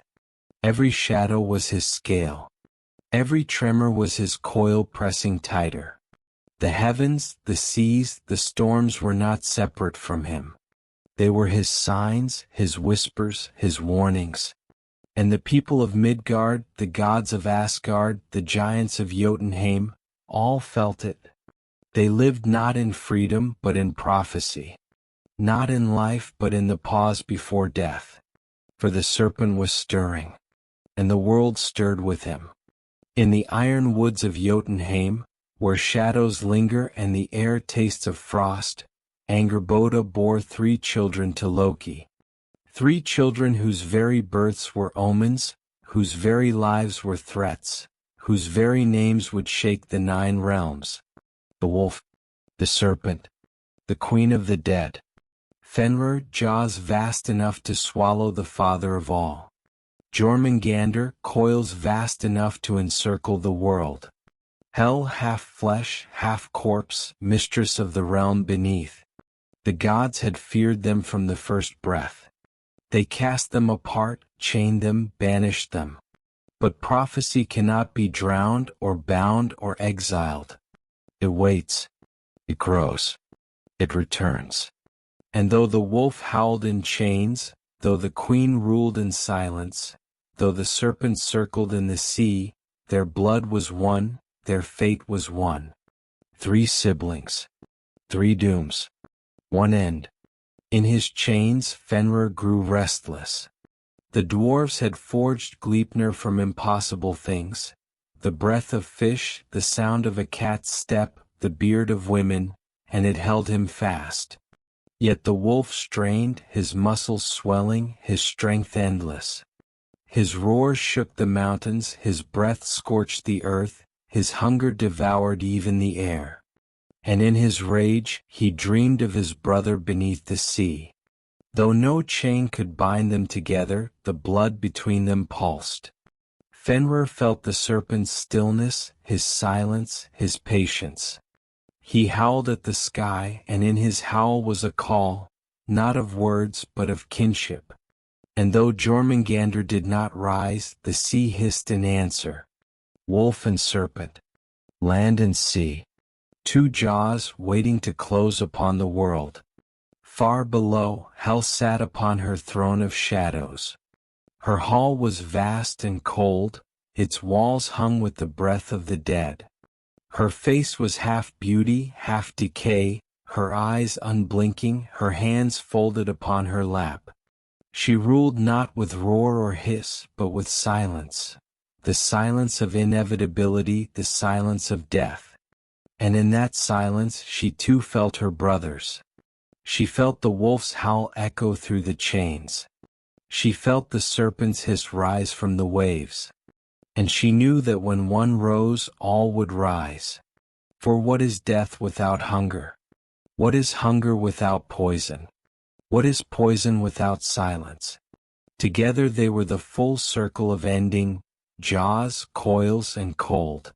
The bond of the 3 children of Angrboda echoed across the 9 realms. In Midgard, mortals dreamed of them together. A wolf devouring the sun, a serpent choking the seas, a queen walking the land with the dead at her side. They woke in terror, their voices trembling with the same refrain. The kin of Loki stir. The kin of Loki rise. In Asgard the gods felt it too. Tyr muttered of the wolf, his missing hand aching as though the jaws had bitten anew. Odin's one eye flickered with grim foresight, seeing all three siblings moving as one thread in the tapestry of doom. Freya wept, for her dreams showed not a single monster, but three, advancing together, the world collapsing between them. Even in Muspelheim, Surtur the fire giant laughed, for he knew his own flames would meet their jaws when the world split apart. The 9 realms whispered their names in fear. The Norns too spoke not only of the serpent but of his kin. When the wolf breaks his chain, the serpent will release his tail. When the serpent rises, the dead will march at hell's side. And when the three stand together, the end shall fall upon gods and men alike. The prophecy was not of one doom, but of three woven into one. No chain could hold it. No prayer could delay it. No sword could sever it. The end was family. The end was blood. The end was coming. And through it all Jörmungandr waited. His brother howled, his sister ruled, his kin echoed across the worlds. Yet he did not rise. His jaws still clenched his tail, his coils still circled the earth, his eyes still burned in silence. But in his stillness was no weakness. It was patience. For he knew, when the wolf broke free he too would rise. When the queen marched he too would strike. Their fates were not separate. They were one. And so he lay, coiled and waiting, not alone, but with his blood echoing across the 9 realms. Not silence. Not absence. But family. In Midgard no one doubted any more. The signs in the heavens, the darkening of the seas, the howls echoing through the night, all spoke the same truth. The world was not in peace. The world was in waiting. Men prepared in the only ways they knew. Farmers planted their fields even when frost devoured their crops, muttering, "Better to sow than to starve without trying." Fishermen rowed into the poisoned sea, praying to bring back enough food for their children before the serpent stirred. Kings raised warriors, not only against their enemies, but against the shadow of prophecy itself. Some built fleets of ships, hoping to stand against the waves. Others raised armies, swearing that swords would meet scales when the serpent rose. And yet, in their hearts, they knew, no sword could pierce him. No ship could outrun him. No wall could keep him out. Still they prepared. For preparation gave them the illusion of control. And illusion was the only comfort left. Fear breeds ritual, and ritual spread across the lands. On stormy nights, villagers gathered at the shore, casting food, drink, and blood into the waves. Some lit great fires upon cliffs, hoping the light would appease the serpent's hunger. Others whispered that the flames only guided his gaze. In the north, entire festivals were held in his shadow. Men painted their faces with green coils, women braided their hair into circles, children were dressed with tails of cloth biting their own ends. They sang to the sea not in defiance but in resignation. You circle us, you bind us, you will end us. Take us quickly when you rise. The serpent became less a monster, more a god. A god of silence, a god of waiting, a god of the inevitable. And though priests of Odin and Thor denounced these rites, calling them blasphemy, still the people prayed to the sea. For the serpent was closer than any god, closer than any hall in Asgard. He was under their feet, under their boats, under their very lives. In Asgard, preparation took a sharper form. Odin filled Valhalla with warriors, sending Valkyries across the battlefields of Midgard to gather the strongest of the fallen. Their halls swelled with feasting, laughter, and the clash of weapons. Yet beneath the mirth lay grim purpose. Every toast, every duel, Every song was training for the war to come. Thor paced, his fury like thunder rolling through the golden halls. He trained without rest, his hammer flashing in endless arcs, striking at shadows only he could see. He called upon storms, lightning bursting across the skies, his roar shaking the halls of Asgard. Warriors watched him and whispered, "If any god can fell the serpent, it is him." But prophecy says he will fall as well. Tyr, one-armed, sharpened blades with his single hand, his face grim. He spoke little, but his silence weighed more than words. For he had already given his hand to bind Fenrir, and he knew that binding had only delayed, not prevented, doom. Heimdall stood ever watchful, hand upon Gjallarhorn, ears tuned to every sound. He did not train, for his task was not to strike but to call, to sound the horn that would announce the end. And Odin in his wisdom sought knowledge. He wandered the edges of the worlds, whispering with the dead, bartering with giants, seeking secrets hidden even from gods. But no spell, no rune, no bargain changed what the Norns had spoken. The wolf would break his chains. The serpent would rise. The gods would fall. Even among gods, doubt spread. Some asked whether they should strike first, bring battle to Fenrir's chains, to Hel's hall, to the serpent's sea. Perhaps, they whispered, fate could be bent if attacked with fury.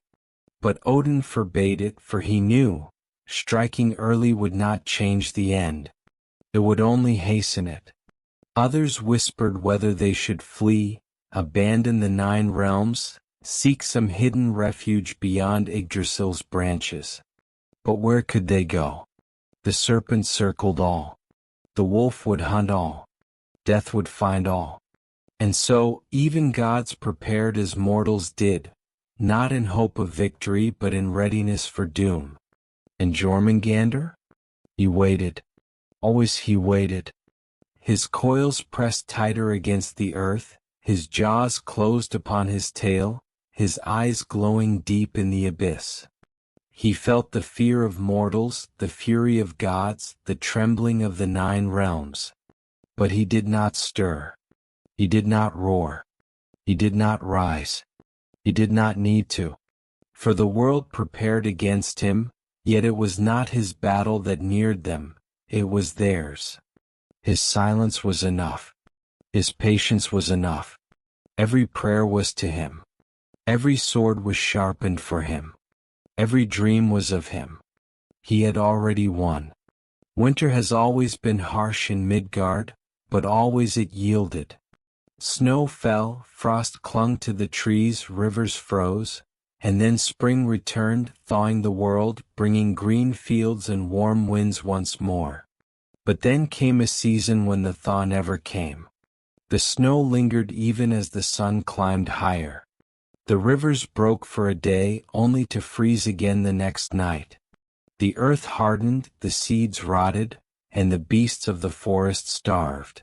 The people whispered, "This is no winter. This is Fimbulwinter, the long, the merciless, the endless." And though the true 3 years of unbroken ice had not yet begun, all knew they were close. The serpent's shadow lengthened across the horizon. The wolf's howl echoed in the night.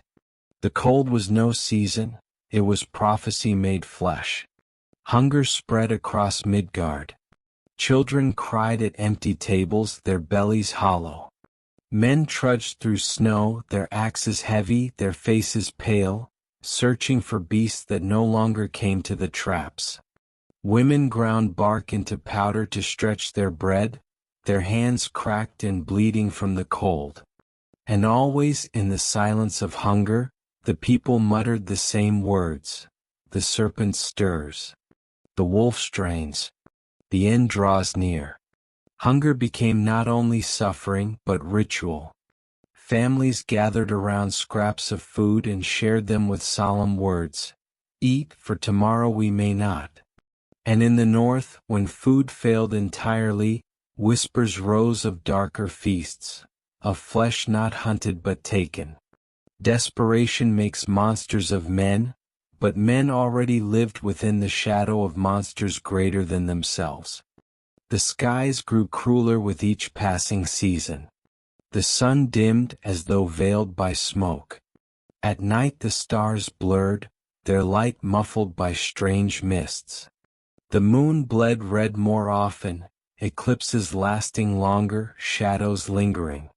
And in the dark between storms, men swore they saw glimmers of scales across the horizon, reflections too vast to belong to ships or clouds.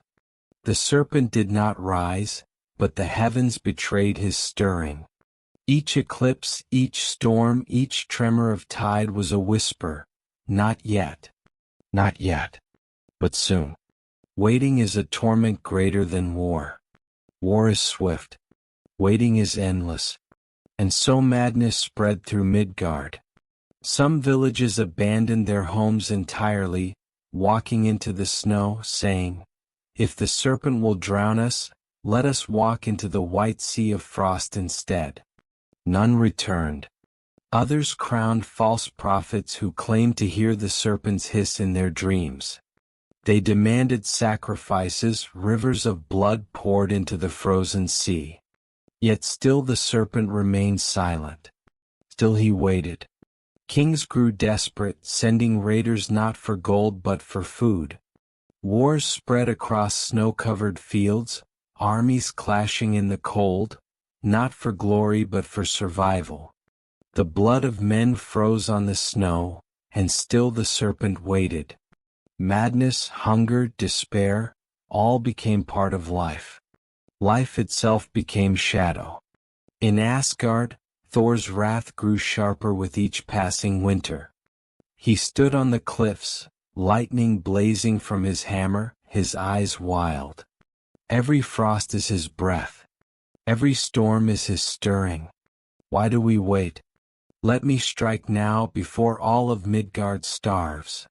But Odin forbade him still. You will face him, my son. But not yet. You cannot break what has been woven. Thor struck the sky with his hammer, splitting the heavens with thunder. Lightning fell upon the sea, boiling its surface, yet the serpent did not rise. His silence mocked Thor more than any roar could. And so Thor's fury became like the storm itself, endless, raging yet unanswered. At last, many mortals ceased to fight the fear. They lived as though each day was the last. They sang louder, feasted harder, fought more fiercely, loved more desperately.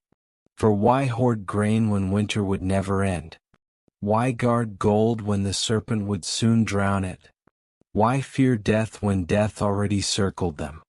And so life burned brighter even as the world dimmed. Warriors raised their cups and swore, "If the serpent rises, let me strike his scales once before I drown."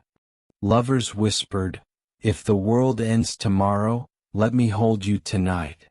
Skalds sang, "We are sparks before the storm, but even sparks shine in the dark." The end was certain. But in that certainty men found a strange freedom.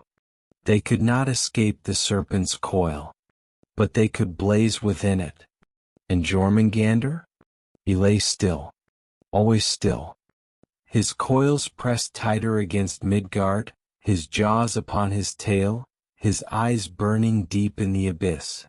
He felt the frost spread, the hunger rise, the madness grow. He felt the fear of men, the fury of gods, the trembling of the 9 realms. Yet he did not stir. He did not rise. He did not roar. For he knew, the wolf had not yet broken his chains. The dead had not yet marched. The horn had not yet sounded. And so he waited. But his waiting was not absence. It was promise. Every frost was his breath. Every hunger was his hunger. Every silence was his silence. And all knew, the serpent's stillness was not forever. It was only the pause before the drowning. The earth itself began to tremble.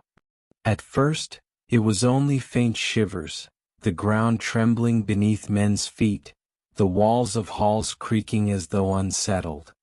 But soon the tremors grew stronger, shaking mountains, toppling stones, splitting rivers into new paths.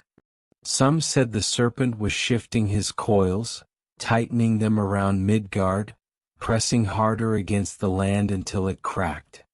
Others swore they heard his hiss rising with the tremors, a low endless sound that came not from the air, but from the ground itself.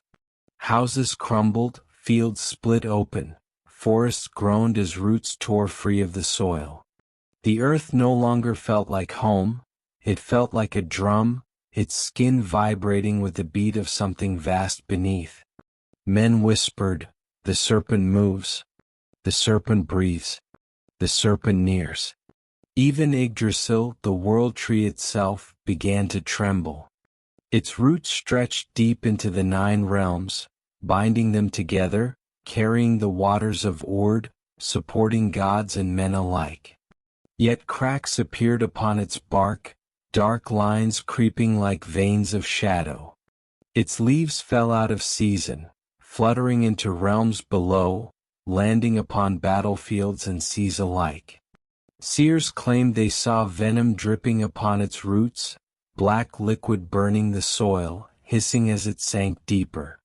They said the serpent's patience was leaking into the world tree itself, corroding what bound the realms together. And the Norns, who had always sat in silence, grew quieter still. Their runes spoke not of small fates, not of births or harvests or victories. They spoke only of endings, only of threads cut short, only of the unraveling. The tree shook, the world shook, the serpent stirred, the cold deepened. Snow no longer melted even in the south. Frost crept across walls and windows, across spears and swords, across lips and lungs. Rivers froze solid, their surfaces splitting with the sound of glass shattering. Animals fled, but there was nowhere left to run. The skies grew dimmer still, the sun weaker, the moon paler. Stars flickered as though threatened with extinguishing. Some said they saw them fall, streaking across the heavens like sparks dying in the dark. This was no longer winter. This was the edge of Fimbulwinter itself. The people huddled in their halls, their fires burning low, their voices hushed. They did not ask if the serpent would rise. They asked only, when will the final horn sound? When will the sea break its silence? Dreams grew heavier, darker, more vivid. And they spread not to one man or one village, but to many at once. Men dreamed of waves higher than mountains, of coils blotting out the sky, of jaws closing upon the sun. They dreamed of Thor striding across the sea, hammer blazing, lightning tearing the heavens apart. They dreamed of the clash that shook the 9 realms, of thunder and hiss, of venom and storm. And always the dream ended the same, with silence. With the sea closing over both. With the world drowned in shadow. When they woke, men found that others had dreamed the same. Whole villages rose in the morning with the same visions on their tongues, their voices trembling with the same words. It comes. It comes. It comes. Even the gods shared them. Odin's one eye saw coils crushing Yggdrasil. Freya saw halls drowned in salt water. Heimdall saw his horn fall silent beneath the waves. And Thor saw himself strike and fall and take 9 steps into death. The visions were no longer omens. They were rehearsals. Heimdall's hand never left the Gjallarhorn. Day and night he stood upon the rainbow bridge, his gaze scanning the horizon, his ears tuned to every sound. He felt the tremors in the earth, the hissing in the sea, the silence between storms. He knew the time drew near. Yet he did not sound the horn. Not yet. For the serpent had not risen, the wolf had not broken free, the queen had not marched. The hour was close, but it was not here. The horn must call only once, and when it did, there would be no turning back. And so Heimdall waited, as the world waited, as the serpent waited. His hand gripped the horn, his heart thundered, but his lips remained closed. For silence still ruled. And Jörmungandr? He remained beneath the waves, tail in jaws, eyes glowing in the abyss. But his stillness was no longer calm. It was taut, stretched, trembling.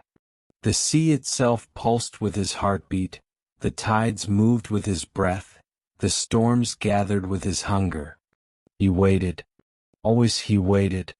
But his waiting had grown sharper, hungrier, closer. Every quake was his coil shifting. Every frost was his breath lingering. Every vision was his shadow pressing into minds. The serpent was not asleep. He was poised. And all who lived knew it. The last omens had come. The silence was ending. The roar was near. There are pauses in life that bring peace. The quiet before dawn, the hush of snowfall, the stillness of a forest. But this pause was not peace. The 9 realms held their breath, waiting, trembling. It was a silence that pressed upon every heart, a silence that coiled around every dream, a silence that was heavier than thunder. Men worked their fields, but their tools moved slower. Warriors sharpened swords, but their eyes drifted always to the horizon.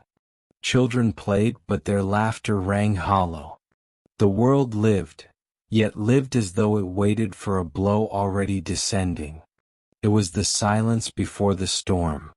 The silence before the serpent's rise. In Asgard, the halls of the gods were no longer filled with feasting. The laughter of warriors in Valhalla dimmed, replaced by the steady clash of weapons, training repeated endlessly. Odin wandered, his ravens circling, whispering tidings darker with each flight. He spoke less than ever, for words meant little against what he had seen. His one eye gleamed not with hope, but with knowledge, grim, heavy, absolute. Thor paced like a caged storm. His hammer never left his grip. Lightning cracked across the skies without command. Thunder rolled even when the heavens were clear. He longed for battle, for release, for the serpent's roar to meet his own. But still the sea was silent. Still the serpent waited. Heimdall stood unyielding upon the Bifrost, his hand upon the Gjallarhorn. He did not blink, he did not rest. His gaze burned into the horizon, his ears caught every tremor, every hiss of wave against shore. His silence was tighter than any chain, his duty heavier than any mountain. And Freya, silent in her halls, gazed into her visions. Waves crashing, fire spreading, death rising. Her tears fell quietly, unseen, unheard. The gods did not speak of victory. They spoke only of readiness.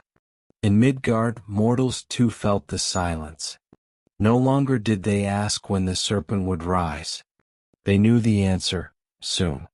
Always soon. Too soon. And so they lived as though each day were the last. Kings threw feasts where whole storehouses were emptied, mead and bread and roasted beasts consumed in a single night. Warriors clashed in games and battles, eager to test their strength one final time. Lovers clung to one another with desperate passion, whispering, "If the world ends tomorrow, let us live today." Songs changed once more. No longer warnings, no longer defiance, but farewells. Skalds sang slow, heavy verses, voices breaking as they named the gods who would fall, the realms that would burn, the seas that would drown. Children learned them as lullabies, falling asleep to words of ending. The people of Midgard no longer lived in fear. They lived in resignation. In Jotunheim, the frost giants stirred, their hearts beating with the cold rhythm of Fimbulwinter. They sharpened their spears of ice, their voices rolling across mountains like avalanches. They knew the serpent's rise would shatter Midgard, and in its shattering they would march. In Muspelheim, Surtur raised his flaming sword, its fire brighter than the dim sun. His laughter echoed across the burning plains, for he knew his flames would meet the serpent's waves, consuming the world together. Even the dwarves in Svartalfheim worked feverishly, forging weapons, whispering that no blade could slay fate, yet still they forged. For what else could hands of men and dwarves do but strike until the last? The realms did not speak to one another. Yet all were aligned as though some unseen hand had placed them in position, each waiting for the same moment, the same hour, the same roar. In Hell's realm the dead stirred. They did not breathe but they shifted. They did not speak but their silence grew heavier. The halls of Helheim filled with the sound of nothing, the sound of countless eyes opening in the dark, countless feet ready to march. And Hel, half beauty, half corpse, sat upon her throne, her gaze unblinking. She said nothing, yet in her stillness was certainty. When the serpent rose, she would rise. When the wolf broke free, she would march. When the horn sounded, she would answer. The dead were not restless. They were ready. And beneath it all, Jörmungandr coiled. His silence pressed heavier than ever, his stillness taut as a bowstring. The sea trembled with his heartbeat, the tide swelled with his breath. His eyes glowed in the abyss, watching, unblinking, eternal. He felt the readiness of gods, the resignation of men, the anticipation of giants, the silence of the dead. He felt it all, for it was his to feel. His coil circled them all. His waiting bound them all. And he knew, the silence was ending. It would break. It must break. It was woven to break.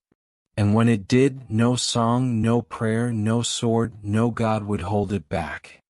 The silence was not peace. The silence was the breath before the scream. The silence was Ragnarok waiting to begin.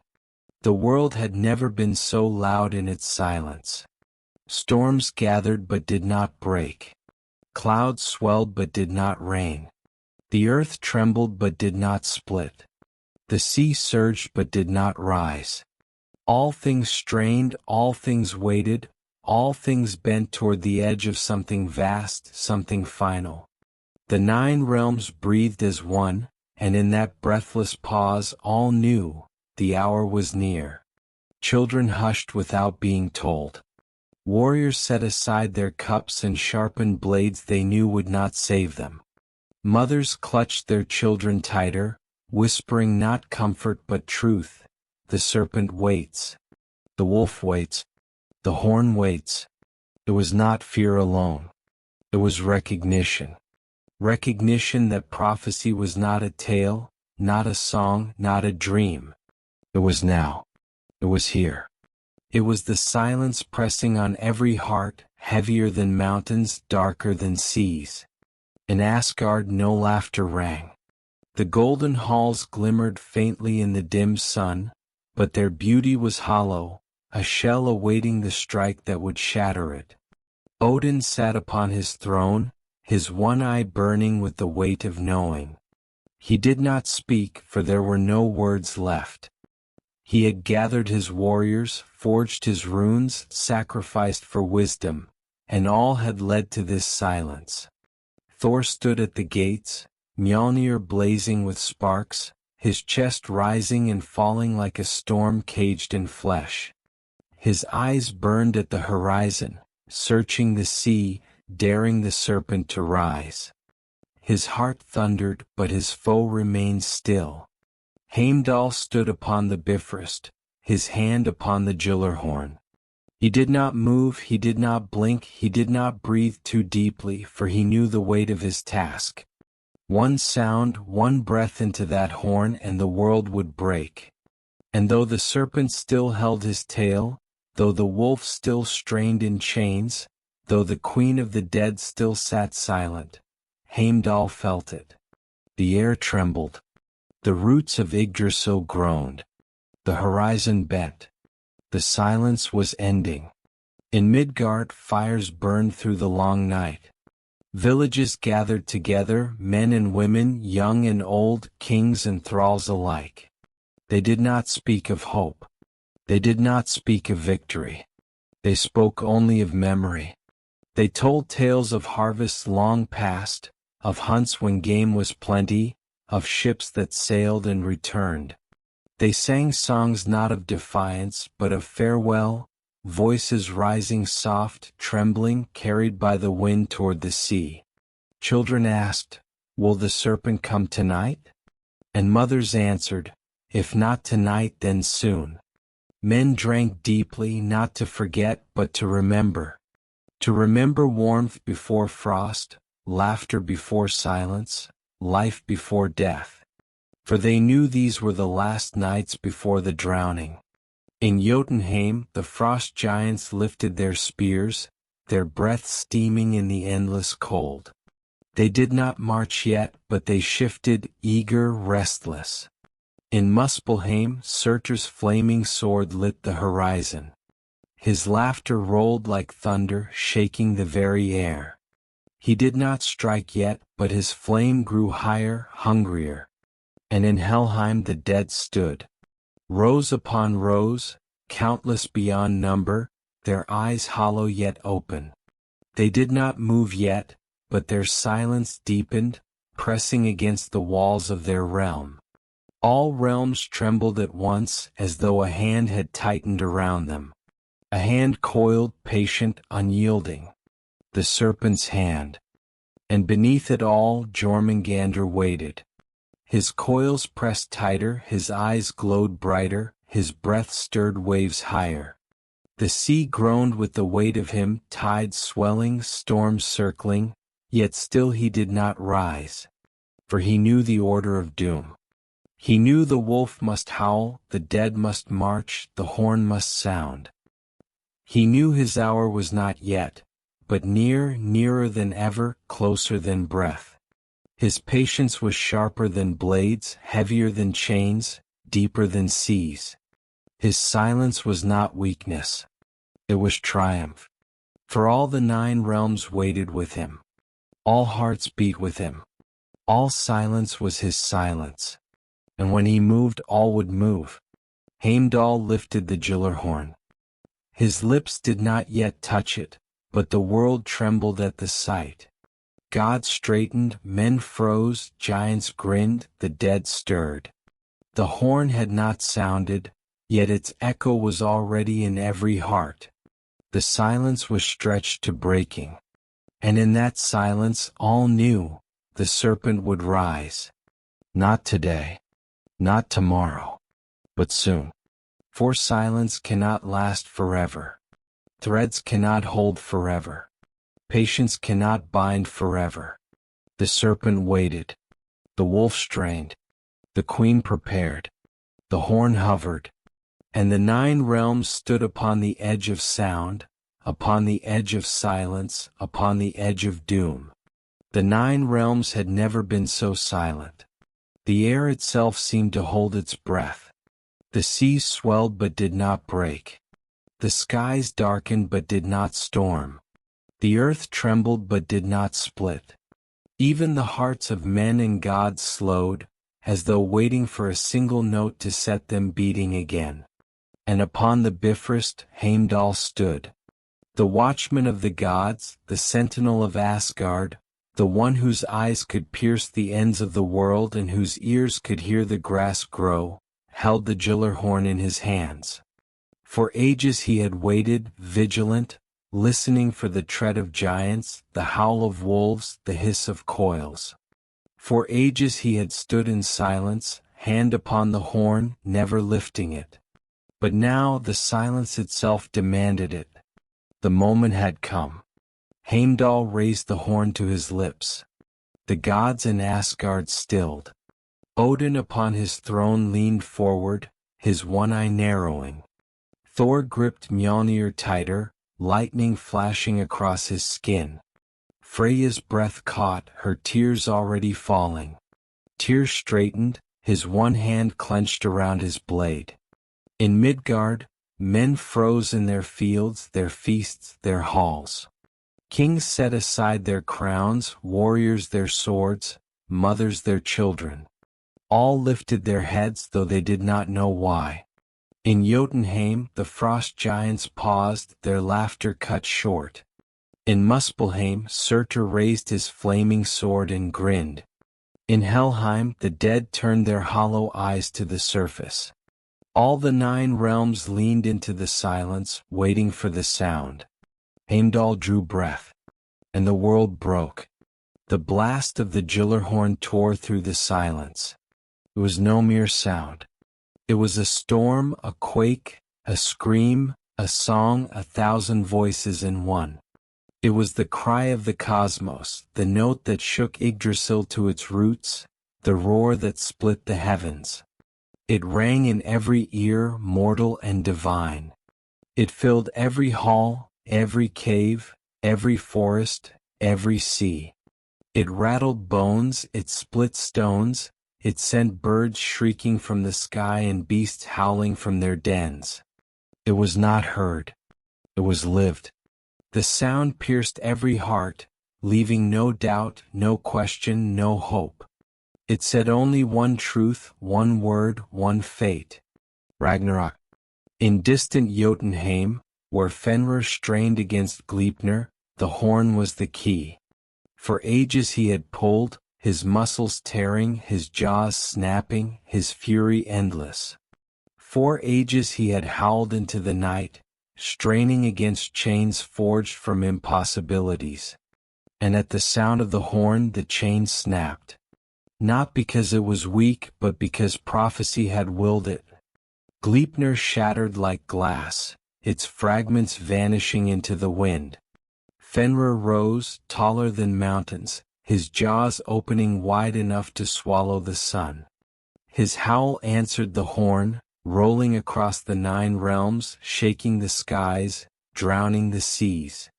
The wolf was free. In Helheim the sound of the horn echoed through the halls of the dead. Hel lifted her gaze, half beauty, half decay, her lips curving into the faintest smile. She raised her hand, and the great gates of her realm swung open. The dead stirred. Thousands upon thousands, countless, endless, they rose from their silence. Warriors still bearing wounds from forgotten battles. Children with hollow eyes. Kings stripped of crowns. All stood. All marched. The footsteps of the dead shook the ground as they began their march toward the living.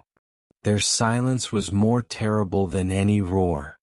For in it lay inevitability. The queen of the dead had answered the horn. And in the sea, deeper than any eye could see, the serpent stirred. The sound of the horn rolled through the waters, vibrating through every wave, every current, every tide. And in the abyss Jörmungandr opened his jaws. For the first time since he had been cast into the sea, he released his tail. The coil broke. The circle shattered. The serpent stretched, his body unfurling, pressing against the depths, rising, rising. His eyes glowed brighter than fire, his hiss louder than thunder. The sea boiled with his stirring, waves surging higher, crashing against every shore. Fishermen cried out as ships were tossed like toys. Villages fled inland as floods devoured the coasts. Storms gathered without warning, lightning flashing across the horizon. The serpent had risen. The blast of the horn still echoed, reverberating through Yggdrasil. The wolf howled, the dead marched, the serpent hissed. Giants roared, fire spread, frost deepened. The 9 realms no longer waited. They moved. They broke. They burned. The silence was over. The waiting was done. The end had begun. And in the heart of Asgard, Thor lifted Mjolnir high. His roar answered the horn, answered the howl, answered the hiss. The thunderer was ready. The serpent was rising. And Ragnarok had come. The waters of Midgard no longer obeyed their rhythm. They did not rise and fall as tides. They rose and rose, swallowing the shore, devouring fields, drowning villages. Ships were torn from their moorings and cast like twigs upon mountains of water. The horizon itself buckled, the line between sea and sky lost as waves climbed higher than cliffs. And from beneath it, something vast stirred. The serpent. Jörmungandr, who had waited in silence, who had circled the world with patience, now moved. His body unfurled, each coil breaking like thunder, each shift sending tsunamis racing outward. His scales shimmered dark as midnight, green as venom, endless as ocean. The world trembled with his rising. Men lifted their eyes to the horizon, and the horizon was gone. Where once they had seen the edge of sea and sky, now they saw only serpent. A wall of scale, ridged and gleaming, rose higher and higher, blotting out the sun, casting shadow across the land. His body stretched so far that no man could see its end. His coils coiled again, not around the world unseen, but visible now, looming, crushing, inevitable. His eyes opened in the deep, glowing vast and green, like twin beacons of venom. His hiss rolled across the 9 realms, louder than any storm, shaking the bones of gods and men alike. The horizon itself was no longer sky. The horizon was serpent. Jormungandr opened his jaws. Venom spilled forth, not in drops but in torrents. Black clouds rose into the sky, blotting out what little light remained. The sun dimmed to embers, the moon vanished, the stars flickered and died. The venom fell into the sea and the waters boiled. Fish floated lifeless, their scales blackened, their eyes white. The venom fell upon the land, and fields withered in moments, trees shriveling into ash, animals collapsing in silence. Men fled, but there was no place to flee. For the serpent's breath reached everywhere, his venom soaked into everything. The world had been poisoned. In Asgard Thor saw it all. He stood upon the walls, his hammer blazing, lightning arcing from his body, his eyes furious fire. He watched the horizon vanish beneath coils, he watched the sea boil with venom, he watched the skies choke black. And he roared. His roar split the heavens, a sound as vast as thunder, as endless as storm. Lightning struck the ground around him, setting golden fields aflame, yet he did not care. His fury was greater than fire, greater than storm, greater than fear. He lifted Mjolnir high, the hammer glowing white-hot with the power of the storm. Clouds gathered overhead, lightning coiled around his arm, thunder answered his heartbeat. He spoke no prayer, no plea, no word. Only promise. The serpent had risen, and he would meet him. In Jotunheim, giants raised their weapons, roaring as the seas surged toward them. In Muspelheim, Surtur's flames rose higher, brighter, eager to meet the chaos. In Helheim, the dead marched faster, their silence pressing like a tide. And in Midgard, men clung to mountains, to halls, to each other, watching the serpent blot out the world. Some wept, some screamed, some laughed in madness, but all knew there was no return. This was not storm. This was not winter. This was ending. At last, Jormungandr's full body rose above the waters, circling, crushing, endless. His coils towered higher than mountains, his jaws wider than valleys.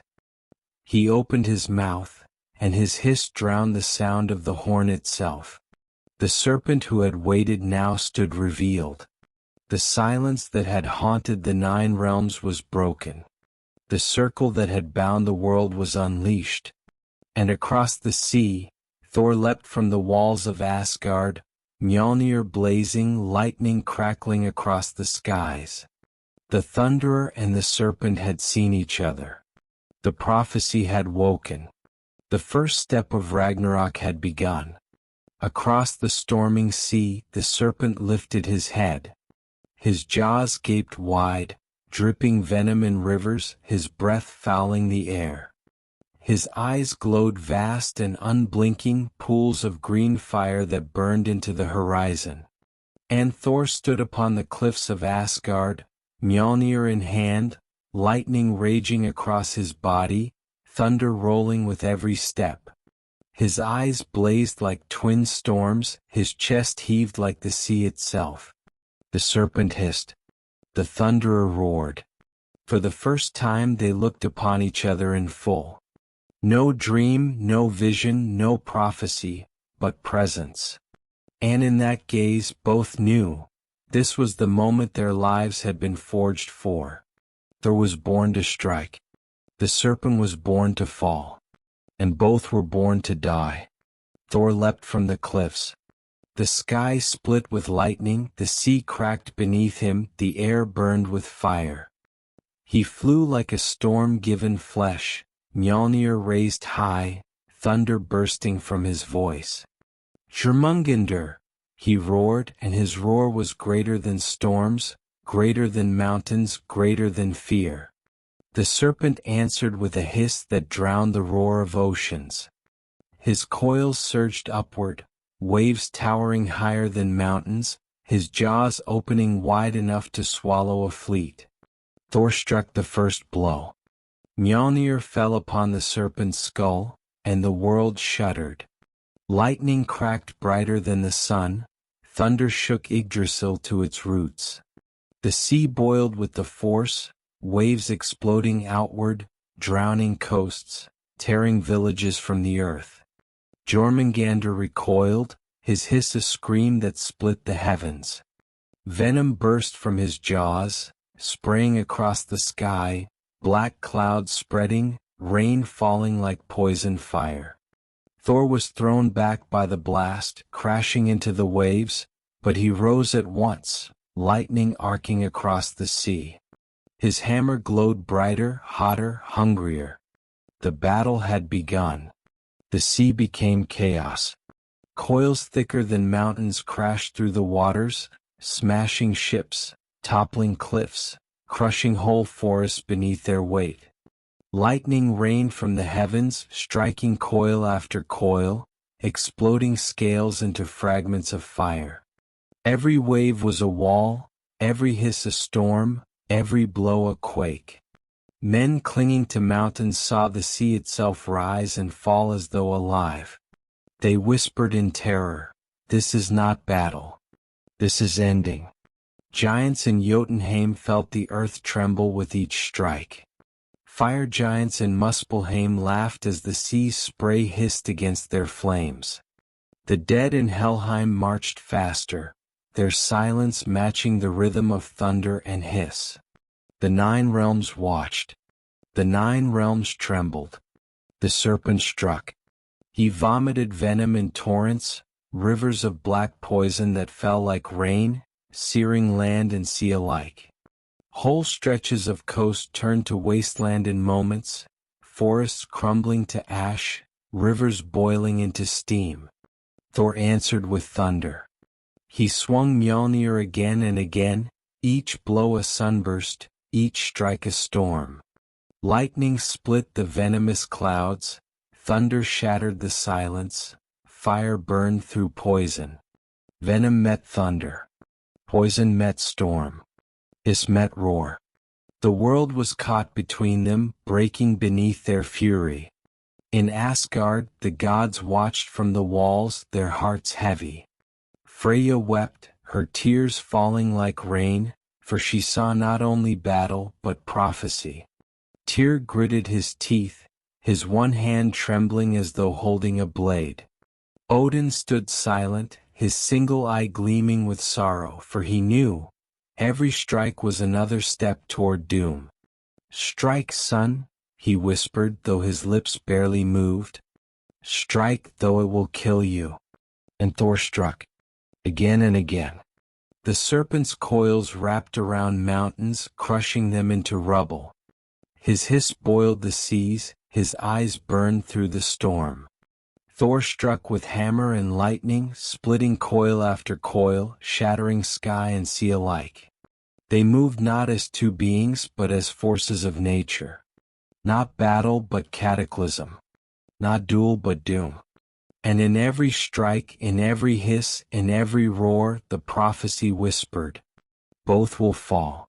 The serpent rose higher. No longer bound to the horizon, Jormungandr's coils surged upward, towering above the sea, stretching toward the skies. Mountains vanished beneath him. Cliffs crumbled at his passing. Whole valleys disappeared under the weight of his endless body. And then his shadow fell upon Asgard. The golden halls that had gleamed for ages darkened as coils blotted out the sun. The towers that had stood tall above the 9 realms now seemed small, fragile, like toys beneath the serpent's body. Gods lifted their eyes and gasped. Never had they seen him whole, never had they seen the truth of his size. He was no beast. He was no foe. He was world itself, risen against them. And yet he was their doom. Thor answered. He rose from the waves, lightning blazing from his body, thunder exploding from his voice. He hurled Mjolnir, and the hammer split the skies, shattering venomous clouds, striking the serpent's coils with fire and force. Each strike tore scales the size of fortresses. Each blow echoed across the 9 realms. Yet still the serpent rose. Still his body pressed higher, his hiss rolling louder, his jaws gaping wider. Thor did not falter. He leapt again, lightning carrying him upward, his hammer blazing brighter than the sun. He struck coil after coil, his roars answering the serpent's hiss, his fury burning hotter than venom. For Thor was storm. And storm does not yield. Jormungandr opened his jaws and spewed venom. It rained down upon Asgard, black rivers falling from the sky. Golden halls hissed as venom burned their walls, statues crumbled into dust, bridges melted into rivers of poison. Warriors screamed as droplets touched their skin, their flesh burning, their armor dissolving. The serpent's breath was death itself. But Thor raised Mjolnir, and lightning struck the falling venom, burning it into smoke, splitting it into harmless mist. He roared, standing defiant even as black rain fell all around him. His voice carried across Asgard, "I will not fall until you fall with me." And the serpent hissed in answer, his jaws opening wide enough to swallow Thor whole. The clash shook the 9 realms.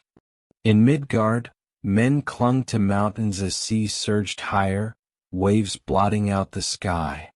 Skalds wept, for their songs had become reality, and no verse could hold such fury. In Jotunheim, the frost giants roared in triumph, raising their weapons as the earth trembled beneath their feet. They felt their hour near. In Muspelheim, Surtur's sword blazed brighter, its flame hungry to meet the serpent's shadow. In Helheim, the dead marched faster, their silence pressing harder. And in Niflheim, the cold deepened, as though even frost feared the hiss of coils. Every realm bent beneath the weight of battle. Every heart beat with the rhythm of thunder and hiss. The end was not prophecy anymore. The end was happening. Thor leapt again, higher, faster, fiercer. His hammer blazed white, lightning arcing from his body, thunder cracking so loud it split mountains. He struck the serpent's eye. The blow burst like a sun, fire and storm exploding outward, scales shattering, venom spraying. Jormungandr screamed, a hiss so vast it drowned the horn itself, so deep it rattled Yggdrasil to its roots. The serpent thrashed, his coils smashing against Asgard's walls, tearing towers from their foundations, sending gods staggering.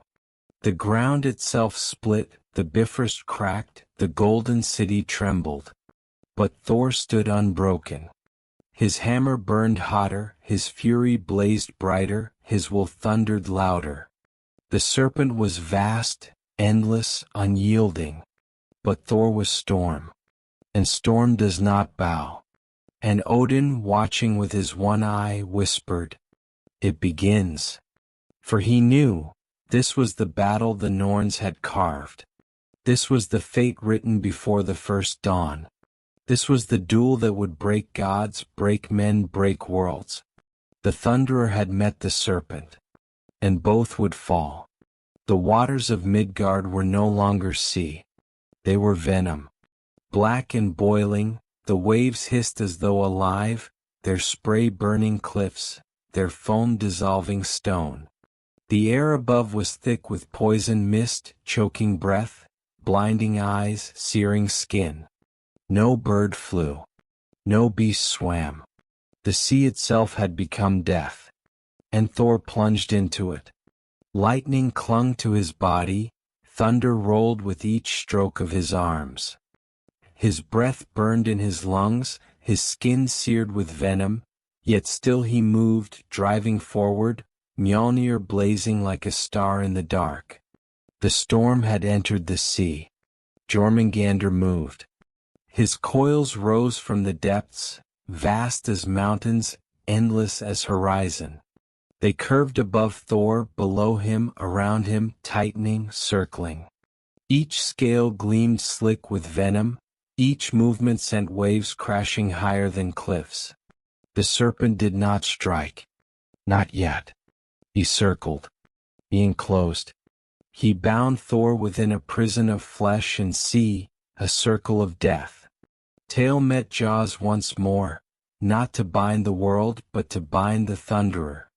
Thor floated in the center, hammer in hand, lightning burning around him. The serpent hissed, and the hiss echoed in every ear across the 9 realms. Men covered their ears, but the sound was inside them.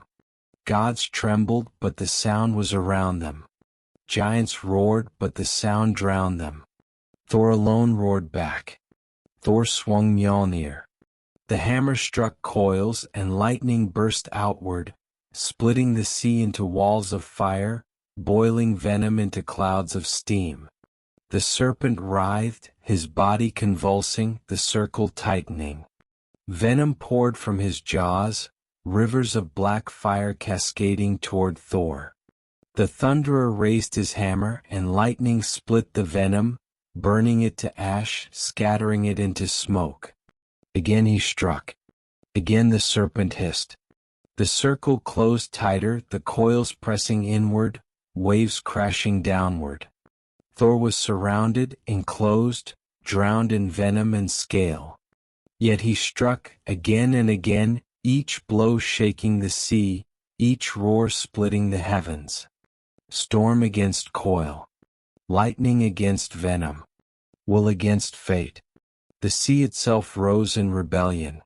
Waves higher than mountains slammed into Asgard, breaking walls, toppling towers. The Bifrost cracked, rainbow light splintering into shards. Midgard drowned, villages vanishing beneath black waters. Ships shattered, men swept away, voices lost in the hiss of the serpent. In Jotunheim, mountains cracked. In Muspelheim, flames bent before the waves. In Helheim, the dead marched faster, their silence keeping pace with the storm. Every realm felt the circle tighten. Every realm heard the serpent's hiss, the thunderer's roar. Every realm trembled, for this was not battle. This was the breaking of the world. At last Thor struck deep. Mjolnir blazed brighter than the sun, lightning burning white, hotter than fire, sharper than steel. He drove it into the serpent's coil, and the blow split scale, shattered bone, pierced flesh. Jörmungandr screamed. His hiss became a roar, vast and endless, shaking Yggdrasil, splitting the skies, boiling the seas. His coils thrashed, smashing mountains, drowning plains, crushing valleys. The serpent bled, venom pouring faster, thicker, darker. It spread across the sea, across the sky, falling as black rain upon all the realms. Thor, drenched in poison, his skin burning, his breath searing, roared in defiance. Fall, beast, fall.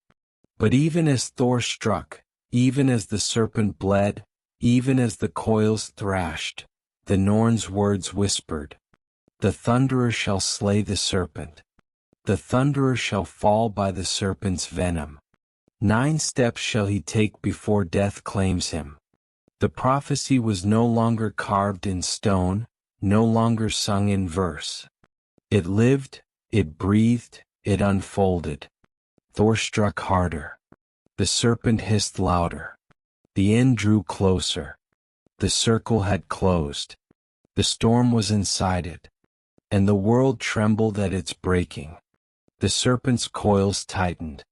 Thor was no longer battling waves or shadows, he was trapped.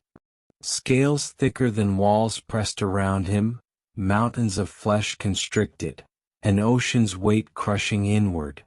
His lightning flashed, but the space to strike grew smaller, smaller, smaller. The world seemed to vanish beyond the circle. There was no Asgard, no Midgard, no sky, no tree. There was only storm and serpent, thunder and hiss, death and prophecy. And still Thor roared. He drove Mjolnir into the coils again and again, each strike tearing scales, splitting bone, sending blood and venom spilling into the sea. But the coils closed tighter, the hiss grew louder, the prison pressed harder. Thor's strength strained. Even storm can be crushed. At last, Thor raised Mjolnir high above his head, lightning burning brighter than ever before. The hammer glowed white-hot, the skies split, the seas boiled, the 9 realms shuddered. And with a roar that shook the heavens, Thor struck. The blow was beyond storm, beyond God, beyond life. It was fate given form, prophecy fulfilled, doom unleashed. The hammer smashed into the serpent's skull. The circle shattered. Jormungandr recoiled, his coils loosening, his body thrashing in agony. Mountains split, seas exploded outward, waves racing across all shores. His hiss became a scream, vast and endless, echoing through every realm. The Thunderer had broken the circle. The serpent bled. Venom poured from his jaws, thick rivers of black death streaming into the sea, into the sky, into the very air. The waves turned to poison, the rain to acid, the winds to smoke. Thor stood within it, drenched, burned, blinded. His skin blistered, his breath seared, his chest heaved with fire.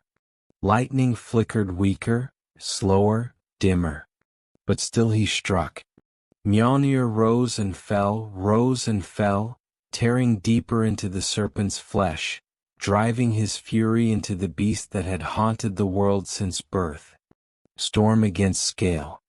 Thunder against hiss. Life against fate. And each blow cut deeper, each strike pushed prophecy closer. The serpent thrashed, and in his thrashing, his venom fell heavier. It soaked the sea, the land, the skies, and Thor. Droplets splashed against his skin, burning like fire. Mist filled his lungs, searing his chest, filling him with poison. His veins blackened, his breath faltered, his strength dimmed. The Thunderer staggered. His knees bent, his arms slowed, his roars broke into coughs.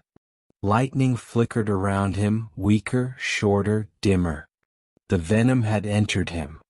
The serpent's revenge was inside his blood. The gods watched from Asgard's broken walls, their hearts heavy. Freya wept openly now, her sobs lost in the storm. Tyr gripped his blade with trembling hand, muttering words no one could hear. Heimdall stood silent, the horn still in his grasp, his eyes fixed on the clash. And Odin, his one eye gleaming, whispered, "It comes. The end comes." In Midgard, men clung to mountains, watching lightning fade, watching venom spread. They whispered prayers not for life, but for meaning. "Strike, thunderer. Strike once more." In Jotunheim, giants roared at the serpent's thrashing, raising their weapons. In Muspelheim, Surtur laughed, his flames eager to meet the breaking world. In Helheim, the dead marched faster, their silence heavy with anticipation. Every realm felt it. The serpent was wounded, but the thunderer was poisoned. Thor staggered. Venom burned his veins, smoke filled his lungs, fire seared his flesh. His hammer grew heavier, his arm weaker. His vision blurred, his breath faltered. But he roared. He roared louder than storms, louder than seas, louder than death. His voice split the skies, burned the air, shook the roots of Yggdrasil. "I will not fall alone." Lightning surged anew, Mjolnir blazing brighter than sun or flame. His fury overcame the venom, his storm burned hotter than poison. He raised his hammer high once more. The serpent's eyes widened. The thunderer charged. And the prophecy whispered louder than ever. Both will fall. Thor staggered, lightning flickering weakly around him. His chest heaved, his breath was fire, his veins black with venom. Each step was agony, each swing of Mjolnir a war against his own failing body. But still he fought. For Thor was not storm alone. He was defiance, he was rage, he was the will of men and gods refusing to yield even when death itself closed in. His fury was greater than venom, greater than prophecy, greater than doom, if only for a moment longer. And Jörmungandr too was wounded. His coils bled rivers of black venom, his scales shattered in places, his body thrashing wildly. Mountains crumbled beneath him, seas boiled around him, skies split above him. His hiss was weaker now, broken by roars of pain, but still vast, still terrible, still unending. Both were broken. Both were dying. And both would not stop. Thor lifted Mjolnir with trembling hands. Lightning flared, brighter, hotter, fiercer, tearing through the black clouds above. The serpent lunged, his jaws opening wide enough to swallow mountains, venom dripping in torrents, eyes blazing green with fury. Mjolnir struck. The hammer crashed into the serpent's skull once more, lightning exploding outward in a sunburst, waves shattering, skies burning. The serpent reeled, his scream shaking the 9 realms, his body crashing against cliffs, tearing Asgard's walls apart. But his jaw struck too. Venom poured across Thor, burning flesh, searing lungs, drowning him in poison. The thunderer roared in agony, yet stood, yet struck again, yet burned brighter. Every clash was doom. Every strike was prophecy. Every blow was the breaking of the world. In Midgard, mountains split, forests drowned, villages vanished. Men clung to peaks, watching the sea devour all. In Jotunheim, giants roared, raising their weapons as the ground shook beneath them. In Muspelheim, Surtur lifted his sword, its flames roaring higher, feeding on the chaos. In Helheim, the dead marched faster, their silence louder, heavier, inevitable. And Yggdrasil itself trembled, leaves falling like fire, bark cracking with venom, roots shuddering with thunder. The world tree groaned, its voice lost in hiss and roar. All realms shook with the clash of storm and serpent. Thor struck again, and this time Mjolnir drove deeper.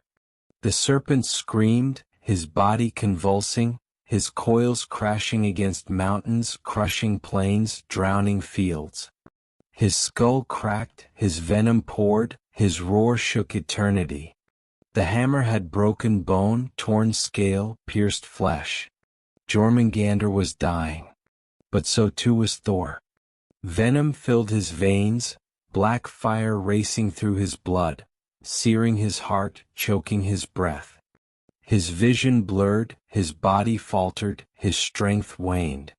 Yet his will did not. He roared again, raising Mjolnir for one last blow. The serpent lunged. The thunderer struck. Their voices met, hiss and roar, venom and thunder. The clash shook Yggdrasil to its roots. It cracked the skies, it boiled the seas, it shattered the 9 realms. Giants fell silent, gods gasped, men wept, the dead marched faster. The sound of their final blows was not mere noise. It was prophecy itself, spoken not in words but in storm and venom. Both will fall. And then, for the briefest heartbeat, silence. Thor stood, his hammer buried deep in the serpent's skull. Lightning flickered weakly around him, his body trembling, his breath ragged. Jormungandr lay still, his coils loosening, his hiss fading, his eyes dimming. They had struck their last. Storm and serpent. Thunder and venom. Life and fate. Both broken. Both dying. And the 9 realms held their breath, waiting for the final fall. The serpent lay still. His coils, once vast enough to circle the world, now thrashed weakly, loosening, collapsing back into the poisoned sea. His eyes dimmed, their green fire fading into shadow. His hiss, once louder than storms, faltered, dwindled, vanished. Thor's hammer had struck true. Mjolnir still glowed faintly, buried deep within the serpent's shattered skull. Blood and venom poured into the sea, boiling it black, spreading like ink across the world. The horizon sank, the waves slowed, the roar of battle quieted. The serpent of Midgard was dead. The world shook not in fury but in aftermath. Not in storm but in silence. The doom of Jörmungandr had come. And Thor stood. His chest rose and fell with ragged breaths, each one burning, each one poisoned. His skin was blackened where venom had touched it, his veins dark, his blood aflame. Lightning flickered weakly across his body, sparks fading, dimming, vanishing. He had slain the serpent. But the serpent had slain him as well. His legs trembled, his arms hung heavy, his eyes burned with fury, not against the beast but against fate itself. For though he had triumphed, he could not escape prophecy. Thor staggered forward. 1 step. The sea hissed around him, waves boiling. 2 steps. Lightning flickered weakly in the sky. 3 steps. His breath came shallow, labored. 4 steps. His vision blurred, darkness creeping in. 5 steps. He clutched Mjolnir, his hand trembling. 6 steps. His knees faltered, yet he stood again. 7 steps. His roar split the silence, though weak. 8 steps. His body broke, yet his will endured. 9 steps. And then he fell. The thunderer collapsed upon the poisoned sea, Mjolnir slipping from his hand, lightning extinguished. His chest heaved once, twice, and then stilled. Thor, the storm, the hammer, the thunderer, was no more. The gods in Asgard cried out. Freya wept, her voice breaking. Tyr raised his blade in silent salute. Heimdall lowered his horn, his gaze heavy. And Odin, the All-Father, closed his eye, whispering, "My son, my storm, my doom." In Midgard, men who had clung to mountains bowed their heads, tears mixing with poisoned rain. They whispered the name of Thor, their last hope, their last storm. In Jotunheim the giants roared, their triumph echoing through frozen peaks.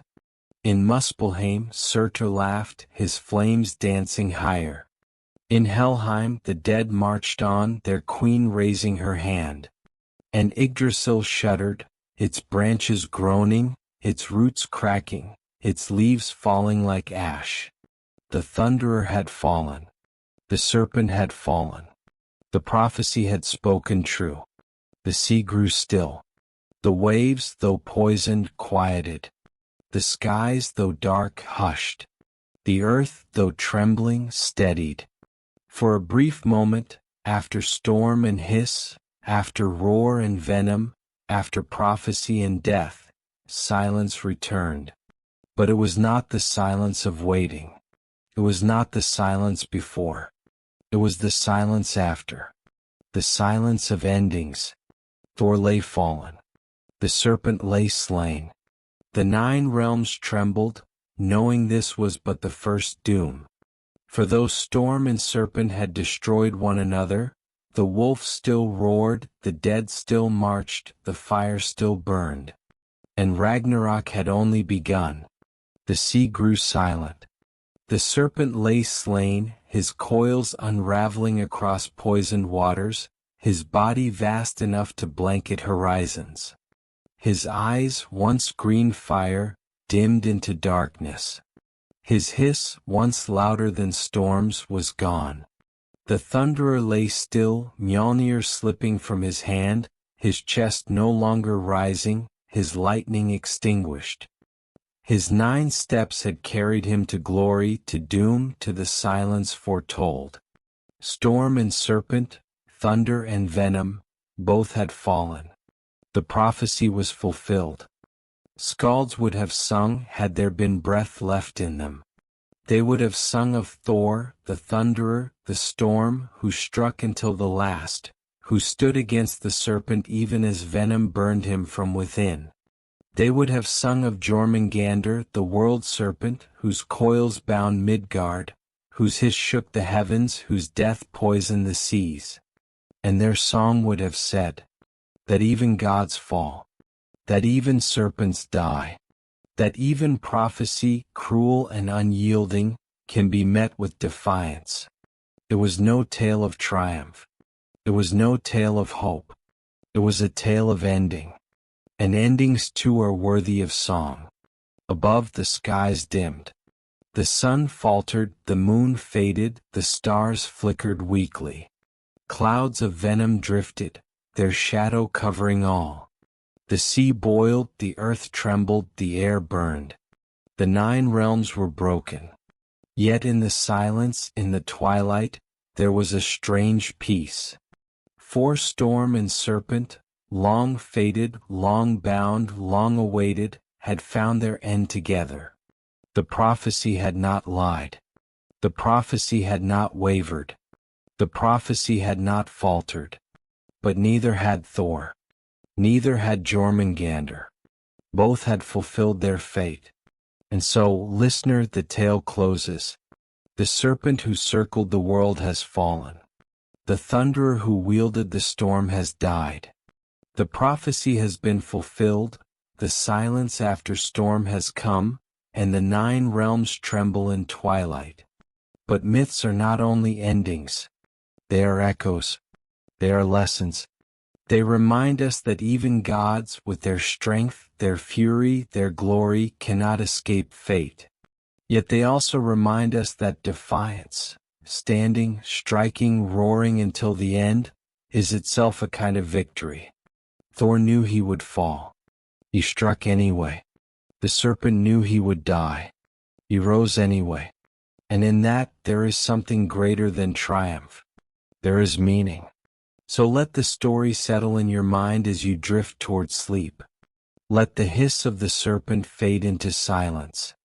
Let the roar of the Thunderer echo softly, fading like distant storm. For though Ragnarok comes, though gods and men fall, the song remains. The myth remains. And you, listener, carry it onward. This was the story of Jormungandr, the serpent of Midgard. This was the story of Thor the Thunderer. This was the story of storm and venom, prophecy and doom, silence and ending. And now their voices are quiet. The tale is done. Sleep well, child of Midgard. Dream not of hiss or thunder, but of silence after storm. For the myth has ended, and the night is yours,